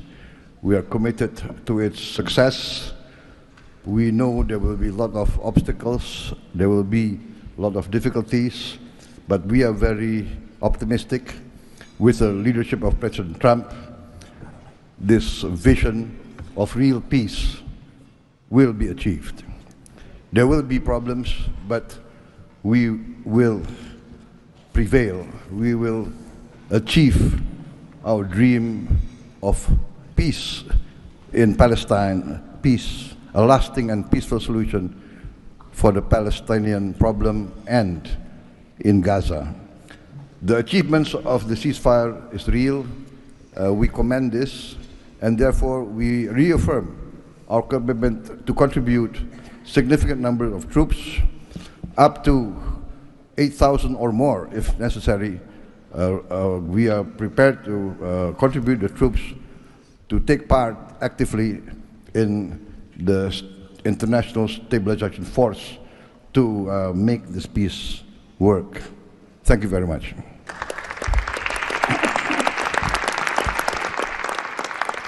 The President of Romania.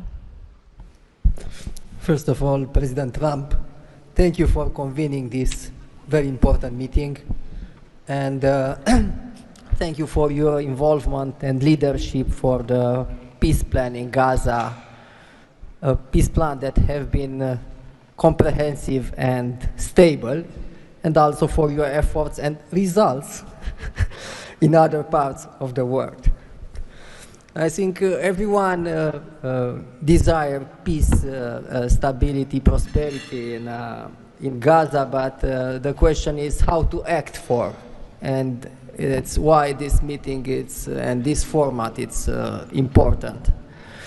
What Romania can do, first, on the humanitarian situation, we can increase the number of flights in order to extract children with disease and to treat in Romanian hospitals. We've done already, and we can do for 1,000 children and 4,000 family members.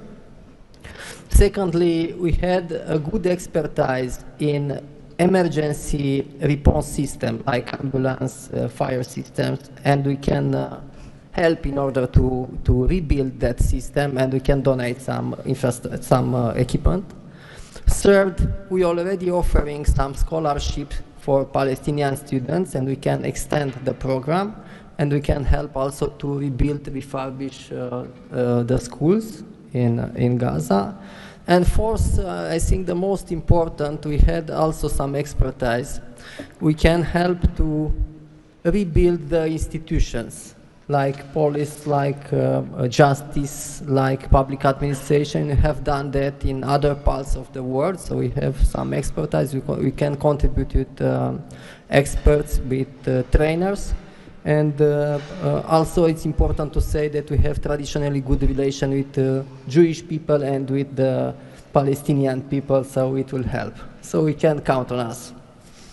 Thank you. The Prime Minister of the Republic of Albania. Thank you for inviting me to be part of this journey, Mr. President. The fully aligned bipartisan vote of support this initiative received in our parliament speaks for itself about how honored Albania is to be a founding member of this new organization. Many in Europe say the Board of Peace is meant to substitute the United Nations. It does not look to me like an attempt to replace the UN, but if it helps shake that agonizing giant and inshallah wake it up, then God bless the Board of Peace. Mr. President, we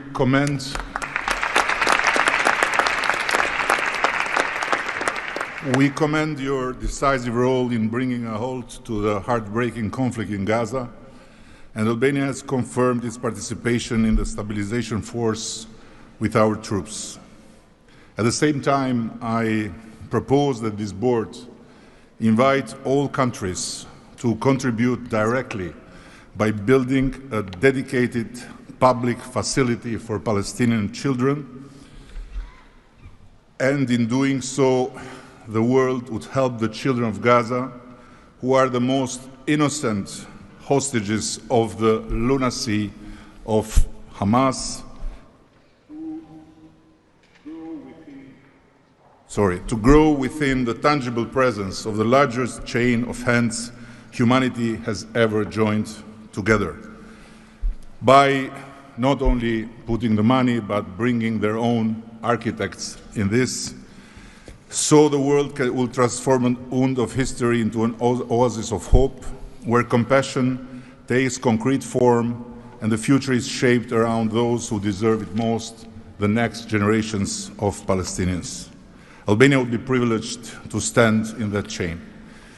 Allow me very briefly to draw your attention to another open conflict closer to home, where President Trump's leadership during his first term brought Kosovo and Serbia closer than ever to a final peace agreement. The president of Kosovo was then brutally prevented from traveling to the White House to sign that agreement in the presence of President Trump. And this was the doing of the very same Sicario prosecutor that went after President Trump himself, and for that became worldwide famous. Today, the Kosovo president have now spent 6 years in pretrial detention before a special court in The Hague, sponsored by several democratic states, some of them present here, that should be shamed of that type of international justice. Just last week, Mr. President, another prosecutor, funded by this great country and its taxpayers, requested 45 years of imprisonment for him, a request that sent shockwave of humiliation through an entire peace-seeking nation.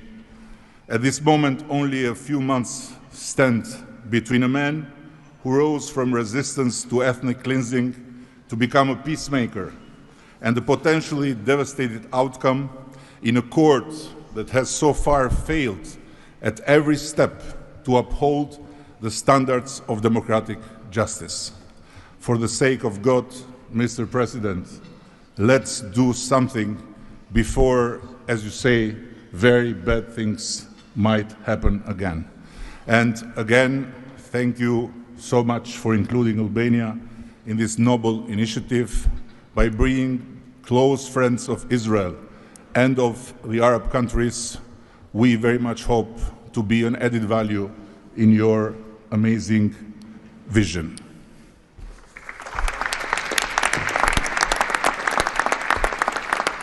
Next, the Prime Minister of Egypt.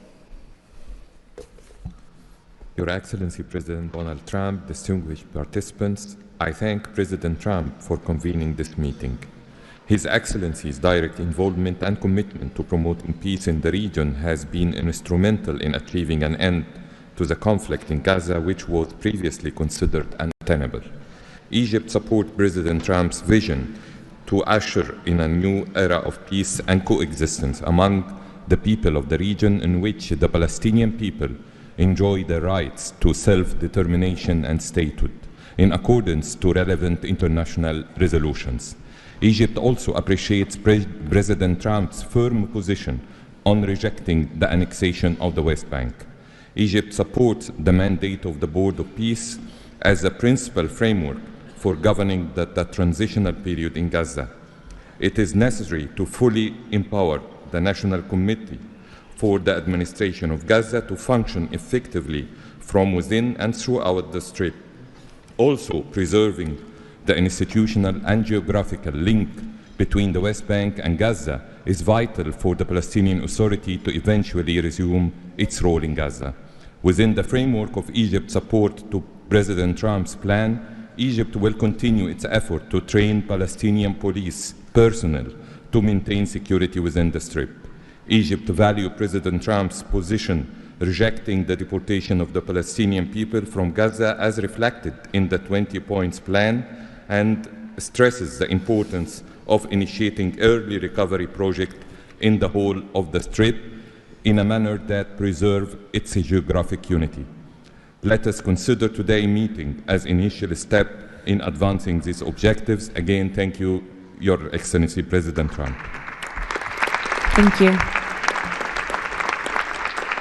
The Prime Minister of the State of Qatar. Thank you.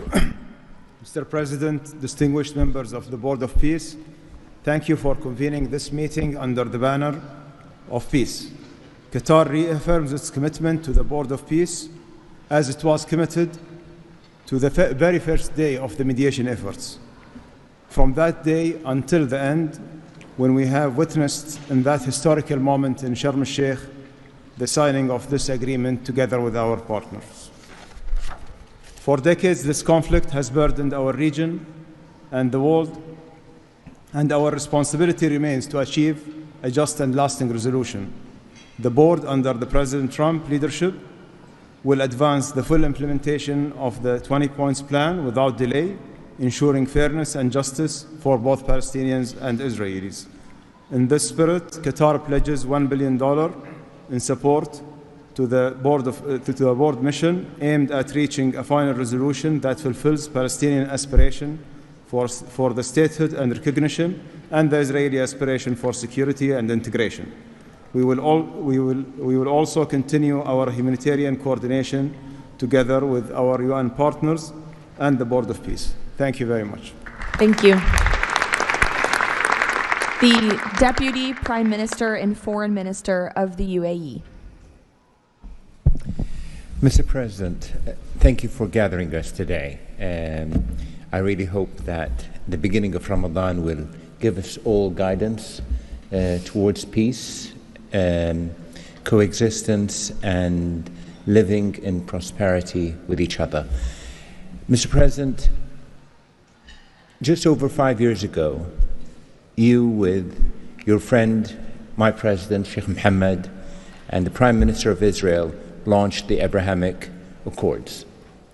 And since then, we've managed not only to work with you, with Israel, towards a better future for the region, but even when October 7th took place, the UAE managed to work with Israel in providing, since the war started, almost $3 billion of assistance to the Palestinian people in Gaza. Today, Mr. President, the UAE announces a further $1.2 billion for supporting Gaza through the Board of Peace, which I'm delighted that I've been working with so many friends like Steve and Jared, Secretary Rubio, who's been so inspiring in so many other ways, on so many other fronts, and looking forward to working with him for in the future. And Mr. President, if it wasn't for your support, I think this board would not have been gathered. We would not have had the meeting in New York to end this war, when you gathered 8 leaders of the region to end this war. So, Mr. President, during Ramadan, we pray for your success. Thank you. Thank you. The Minister of Foreign Affairs of the Kingdom of Morocco. Thank you. Mr. President, His Majesty King Mohammed VI welcomes and supports your vision and leadership to foster peace and prosperity around the world, and in particular in the Middle East. Thanks to your peace plan for Gaza, a ceasefire was achieved, a tragic war was ended, lives were saved, and a pragmatic and forward-looking approach to rebuild Gaza was crafted. Today, as a committed founding member of the Board of Peace and upon instructions of His Majesty King Mohammed VI, Morocco is pledging the following in honor of the President Trump's visionary peacemaking. 1, Morocco has already made the first ever financial contribution to the Board of Peace. 2, Morocco is ready to deploy police officers and train policemen from Gaza. 3, Morocco will deploy a high-ranking military officers to ISF Joint Military Command. 4, Morocco will deploy a military field hospital. 5, Morocco is ready to lead a de-radicalization program to fight hate speech and promote tolerance and coexistence. To conclude, allow me, Mr. President, to briefly highlight 4 elements. The conditions set in phase 2 of the your 20-point plan should be met for the success of our action. Preserving stability in the West Bank is crucial. The Palestinian ownership is important through legitimate institutions. Lastly, you are, Mr. President, the only leader able to bring peace to the Middle East. We hope that the stabilization of Gaza will help launching a global and genuine peace process based on the two-state solution. Thank you. Thank you. The Minister of Foreign Affairs of the Republic of Turkey. Mr. President, distinguished participants, after 2 years of immense suffering, ceasefire in Gaza has been achieved thanks to President Trump's personal engagement and our collective efforts. Yet the humanitarian situation remains fragile, and ceasefire violations continue to occur. A prompt, coordinated, and effective response is therefore essential. President Erdogan remains fully committed to Gaza's security, stabilization, and recovery. Turkey has already been providing immense amount of humanitarian assistance to Gaza. We can also contribute meaningfully to the rehabilitation of health and education sectors, as well as the training of the police force. In addition, we are prepared to provide troops to the International Stabilization Force. Mr. President, Turkey will continue to support your efforts towards a just and lasting peace. We remain convinced that the foundation of such peace is the two-state solution. Let us work towards that objective for the benefit of all peoples of the region. Thank you. The Minister of Foreign Affairs of the State of Kuwait. I'll be delivering my statement in Arabic. فخامة الرئيس دونالد ترامب، رئيس الولايات المتحدة الأمريكية صديقة، رئيس مجلس السلام، أصحاب الجلالة والفخامة والسمو والمعالي، الحضور الكريم، السلام عليكم ورحمة الله وبركاته. أود أنقل لكم تحيات حضرة صاحب السمو الشيخ مشعل أحمد الجابر الصباح حفظه الله ورعاه أمير دولة الكويت، وتمنيات سموه بالتوفيق والنجاح لأعمال هذا المجلس. كما نتقدم بخالص الشكر لفخامة الرئيس دونالد ترامب على جهودها المقدرة والرامية إلى المساهمة في التوصل إلى إنهاء حالة الصراع، بما يؤول نحو إقامة الدولة الفلسطينية المستقلة على حدود 4 من يونيو لعام 1967 وعاصمتها القدس الشرقية، وفقا لقرارات الشرعية الدولية بما فيها القرار 2803 ومبادرة السلام العربية. إننا نجدد دعم دولة الكويت المبدئي والثابت والتاريخي للشعب الفلسطيني الشقيق وقضيته العادلة، ولطالما كانت القضية الفلسطينية ودعمها تشكل أحد ركائز السياسة الخارجية الكويتية، الأمر الذي يحتم علينا دعم كافة الجهود والمبادرات الرامية إلى إحلال السلام، بما فيها خطة فخامة الرئيس الأمريكي دونالد ترامب ذات النقاط 20، معربين عن أملنا باستمرار نجاح هذا المسار، والذي يظل مرهونا بالتكاتف وتضامن المجتمع الدولي. ختاما، مالية بقيمة $1 مليار أمريكي على مدى السنوات القادمة، دعما لجهود مجلس السلام وتأكيدا على التزام دولة الكويت الثابت بدعم كل مسعى يهدف إلى رفع المعاناة عن الشعب الفلسطيني الشقيق وتحقيق الأمن والاستقرار في غزة. والسلام عليكم ورحمة الله وبركاته. Thank you. The Minister of State for Foreign Affairs of the Kingdom of Saudi Arabia. Thank you, Mr. President, distinguished members of the board, distinguished guests. It is a pleasure to be here with you as we embark on a journey towards establishing a lasting and just peace in the Middle East, a peace that results in two states, Israel and Palestine, living side by side in peace and security, a peace that results in transforming our region from death and destruction to hope and prosperity by integrating the region, bringing together its resources and unleashing its potential. The Kingdom of Saudi Arabia, Mr. President, has been seeking peace and justice in the Middle East since for a very long time. In 1981, King Fahd offered the 8-point plan, which was adopted by the Arab world at the summit in Fez, that essentially established or reconfirmed the notion of land for peace. In 2002, Saudi Arabia, the late King Abdullah, launched the Arab Peace Initiative, which was adopted by the Arab world unanimously, as well as by the Islamic world. Today, the custodian of the two holy mosques, King Salman bin Abdulaziz, and His Royal Highness Crown Prince Prime Minister Mohammed bin Salman are working towards realizing a vision for peace and prosperity and security and integration in our region. So, Mr. President, we look forward to working with the Board of Peace to establish this noble objective, and I'm pleased to announce that King Mr. Adbeba will pledge $1 billion over the next few years in order to achieve this objective, to work towards alleviating the suffering of our Palestinian brothers and bring them the peace that they and the whole region so desperately desires. So thank you very much and good luck to all of us. Wassalamu alaikum wa rahmatullah. I know there were a few more leaders who wanted to quickly share a few words, so we will go to the President of the Argentine Republic, Milei. Señor Presidente, distinguidos miembros del Board of Peace, la nueva Argentina ha adoptado una posición clara en política exterior. Defendemos de forma inclaudicable el derecho a la vida, la libertad y la propiedad y sus instituciones derivadas, la igualdad ante la ley, la libertad de expresión y el libre comercio. La defensa de esos derechos no es negociable, es un prerequisito para la paz.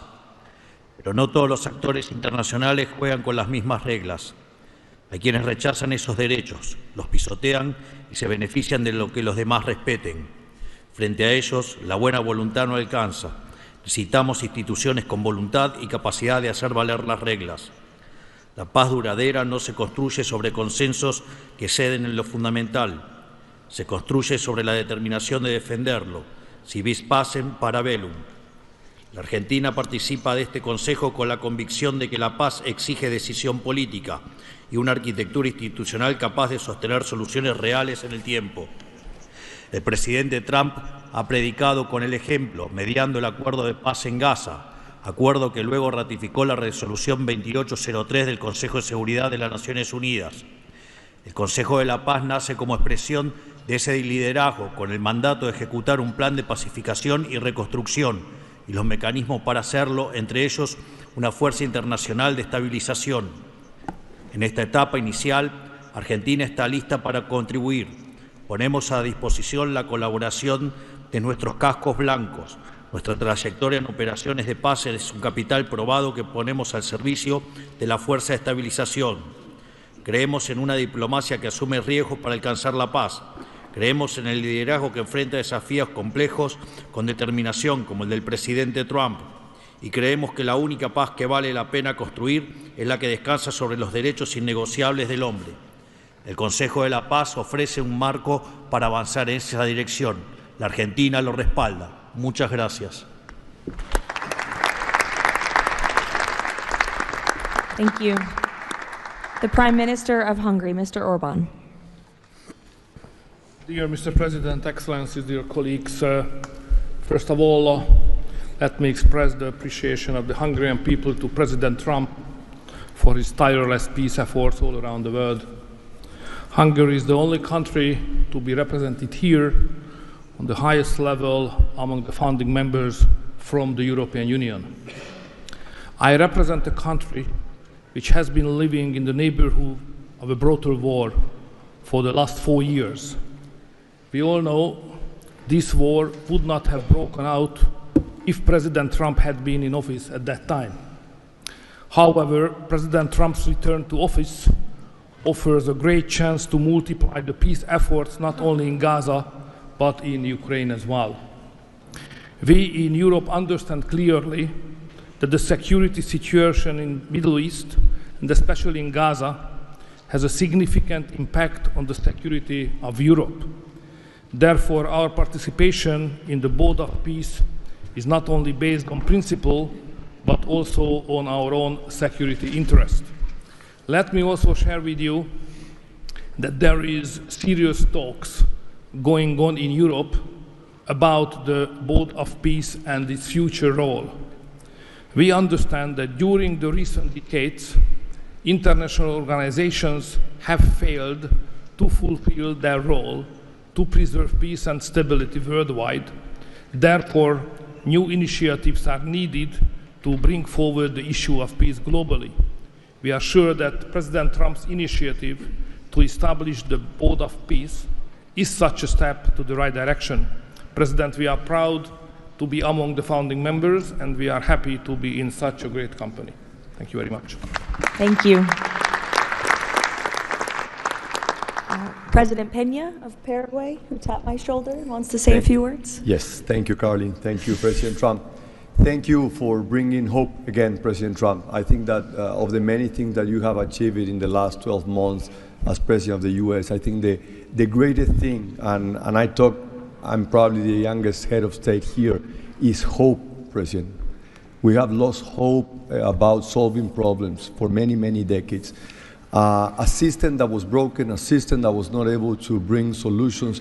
Now we're seeing that thanks from your leadership, we are solving the issues. I come from a country that 160 years ago faced extinction. We went to a war against our neighbor and we lost 60% of our territory and 90% of the male population. So we know on our own flesh the hardship and all the difficulties of war. That's why Paraguay is so proud to be a founding member of the Board of Peace, and we're here to collaborate. Maybe we are not going to be the country that's going to bring the more money or the more security forces, but I think that there is a lot that all of the countries can bring to the table to solve these issues. Paraguay, together with a handful of countries, have been supporting Israel, and we will continue to do so. But we come here with an open heart to work for peace. And today is Gaza, tomorrow will be another conflict area in the world, but we need to solve each of all these conflicts, and I really appreciate the leadership that you have taken, President. Paraguay stands ready to collaborate next to you. We're going to continue to support the U.S. initiative. Probably the only day that we're not going to be able to support the USA is going to be on June 12th, because Paraguay is going to be facing the U.S. in the World Cup. Thank you very much. Thank you. The Minister of Foreign Affairs of the State of Israel, please. Thank you. President Trump, this is an important day. Your historic actions have proven time and again. You are a leader who takes initiative, forges new paths, and works toward a better future for the entire world. Your visionary leadership, alongside with Prime Minister Netanyahu's resolve, brought all our hostages home from Gaza. Thank you for that. I'm proud to represent here the State of Israel that stood through such a difficult war for 2 years on 7 different fronts, demonstrating resilience and strength. As I stand here, I recall the 925 brave soldiers that gave their lives in a war against pure evil, Hamas, Islamic Jihad, and Hezbollah. These are the best people. To them, we owe our existence and all our achievements. They will not be forgotten. I think of them and their families who paid the heaviest price. Since Hamas violently took over Gaza in 2007, it built the largest terror state in the world with huge terror infrastructure above and below ground. October 7 was the peak of Hamas' ongoing terror campaign through decades. Hamas raped and murdered women, killed children in front of their parents and parents in front of their children, burned whole families alive. That terrible day will not be forgotten, and we must act to ensure it never repeats itself. Distinguished leaders, all previous plans for Gaza failed because they never addressed the core issues: terror, hate, incitement, and indoctrination. At the heart of President Trump's comprehensive plan are the disarmament of Hamas and Islamic Jihad, demilitarization of Gaza Strip, and de-radicalization of Palestinian society there. It's the first plan to address the root of the problem. We support it and are working and will work toward its success. As Mr. Mladenov emphasized, Hamas must be disarmed. That includes all its weapons, its terror infrastructure, underground tunnel network, and weapons production facilities must all be dismantled. As the plan emphasized, there must be a fundamental de-radicalization process. The infrastructure that indoctrinates Palestinian children to hate and kill Jews in educational and religious institutes should no longer exist. All those are important not only for the Israelis. Gazans have lived under a terror regime for decades. The people of Gaza must be liberated from these terrorists. I want to make this opportunity to wish Muslims around the world Ramadan Kareem. Distinguished leaders, President Trump's visionary leadership creates, for the first time, an opportunity for a better future. On behalf of Israel, I say thank you, Mr. Trump. Thank you for your leadership. Thank you. Lastly, the Prime Minister of Pakistan.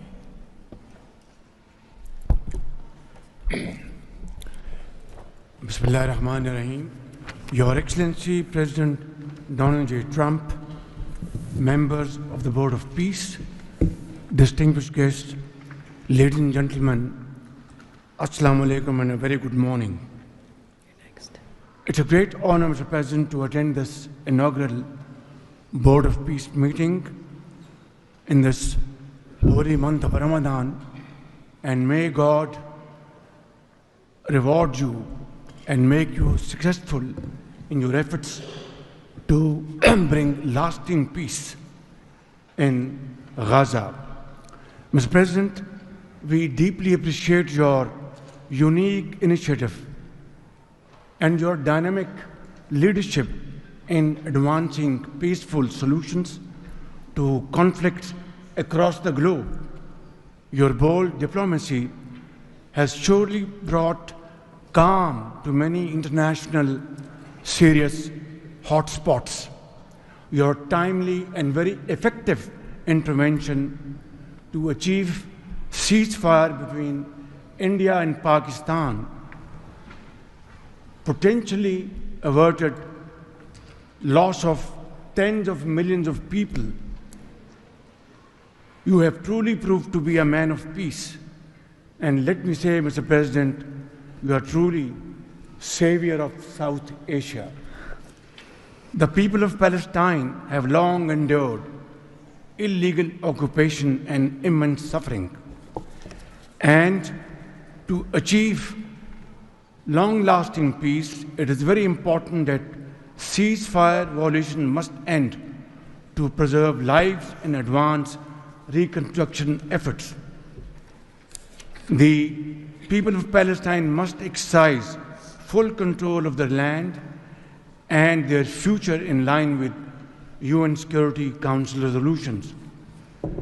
Mr. President, we must work together towards a credible pathway to Palestinian self-determination through the establishment of an independent, sovereign, and contiguous state of Palestine in line with the relevant resolutions.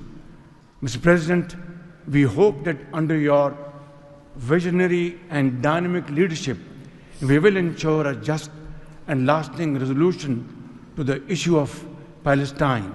And today is a day which will mark a place in the annals of history that through your efforts, through your untiring support and great efforts,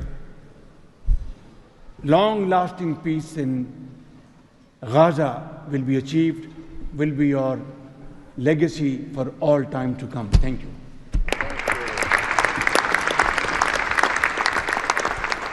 Thank you.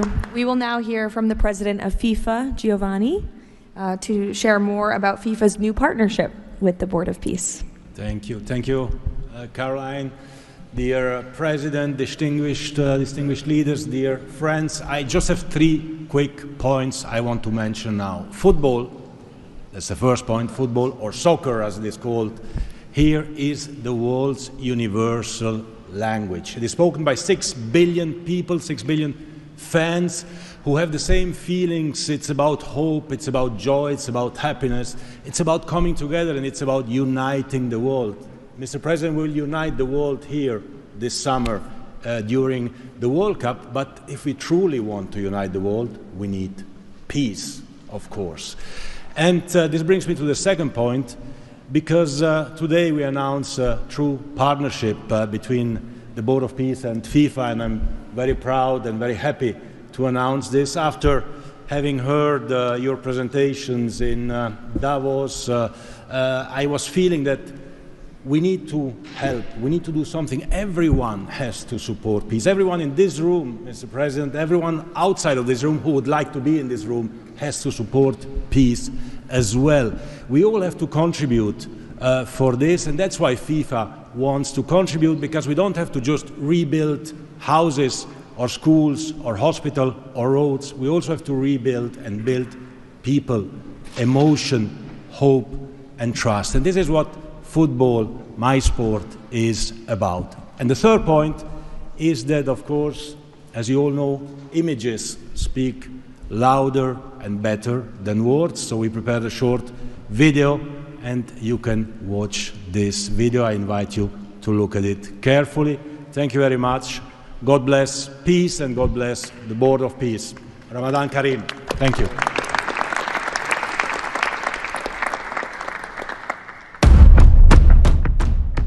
In a world where conflict has silenced playgrounds and broken routines, there is one language that still unites hearts: football.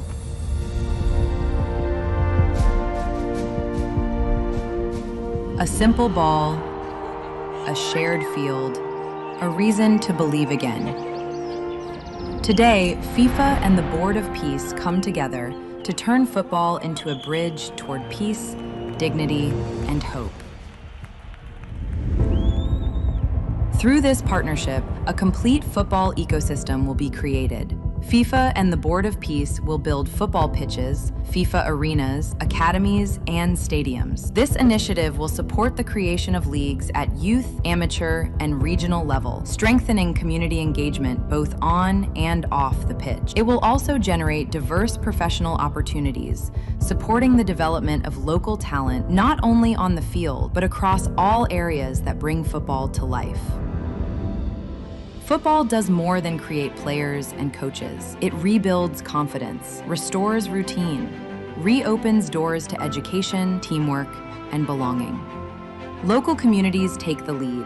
Parents, teachers, volunteers, youth leaders, all becoming part of a shared mission to heal, to rebuild, to move forward together. Around every pitch, new emotions and long-lasting memories emerge. Community matches, fan gatherings, youth education, and sport programs. New job opportunities appear to become coaches, players, sport doctors, administrators, events organizers.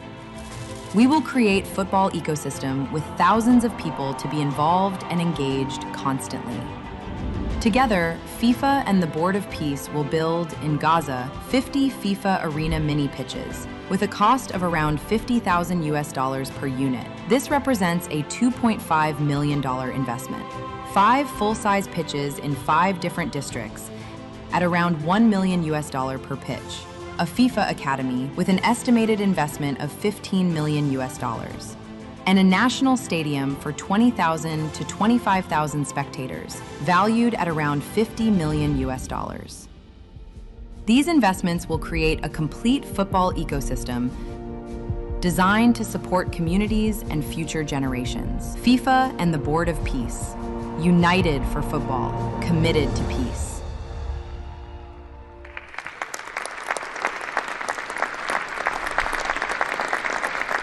Thank you, Gianni. That's wonderful. In advance of today's meeting, members of the Board of Peace were asked to vote on a resolution establishing the principles of financial integrity and transparency that will guide the board's work, and that resolution has passed unanimously. So now President Trump, as chairman of the board, will sign the resolution in the presence of a quorum of the board.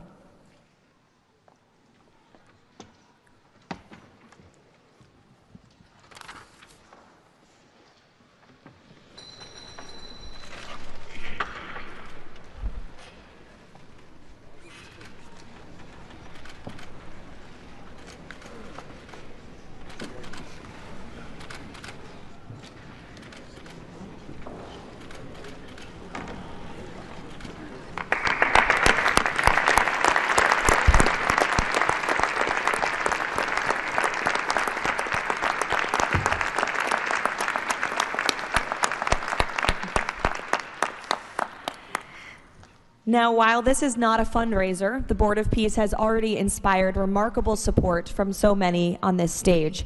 As President Trump announced earlier, total pledges exceed $6.5 billion in relief and rebuilding in Gaza, and thousands of personnel have been committed to help preserve the ceasefire and secure enduring peace.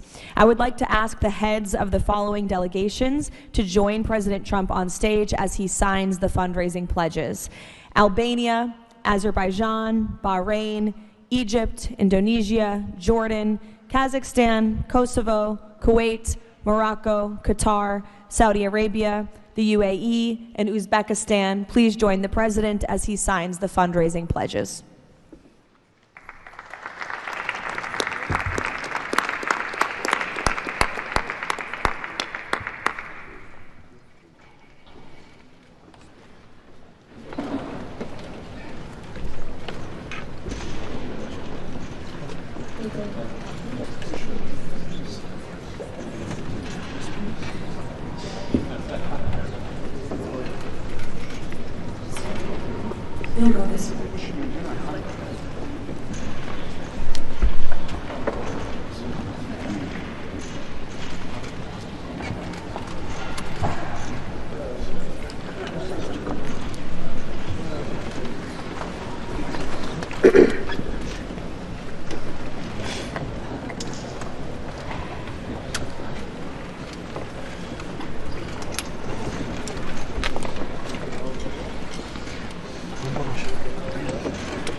Congratulations. Now, President Trump, if you would like to say a few words to conclude, and then you have the honor of gaveling out the first ever Board of Peace meeting. Well, thank you very much, Caroline. And I will say that this has been, I think, will maybe be one of, if not the most important day of our careers. And we've had some pretty good careers up here, but this is something very special. And we're going to straighten out Gaza. We're going to make Gaza very successful and safe. And we're also going to maybe take it a step further where we see hot spots around the world. We can probably do that very easily. This is a tremendous group of powerful people and brilliant people. And I think that we can do things that a lot of other people would not be able to even conceive of or think of. We will help Gaza. We will straighten it out. We will make it successful. We will make it peaceful. And we will do things like that in other spots. Spots will come up. Things will happen that nobody's even thinking about now and not even conceivable. But we will take care of a lot of things, and we'll work again with the United Nations and bring it back to health. It needs help. It's got tremendous potential, but it needs a lot of help. And I think we can start with doing that pretty soon, Michael. I think we're going to work on that very strongly. We can fix up even the building physically. I love to see beautiful buildings. I like to see buildings fixed up physically, not look like they are in disrepair. We don't like that. So we're going to do a job with the United Nations. We're going to have some very good people, and you have some very good people there right now, but we're going to put some extra people in, and we're going to have it help us. But most importantly for today, the Board of Peace is going to lead the way in Gaza. We're going to make Gaza an example of success and safety and unity. And it's an honor that you're here. And I want to thank the media for being so respectful. You're really amazing. It's given the Board of Peace the respect it deserves. These are the most powerful people in the world, the richest people in the world through their countries. And they have made a tremendous commitment. And the United States likewise has made a tremendous commitment. Thank you to everybody for your involvement. And we look forward to working with you over the years for many, many reasons, many very, very good humanitarian reasons. Thank you all. Thank you very much. Thank you. Thank you, Mr. President. Thank you, everybody. Ready? Thank you. We'll take it with us. Thank you, everybody.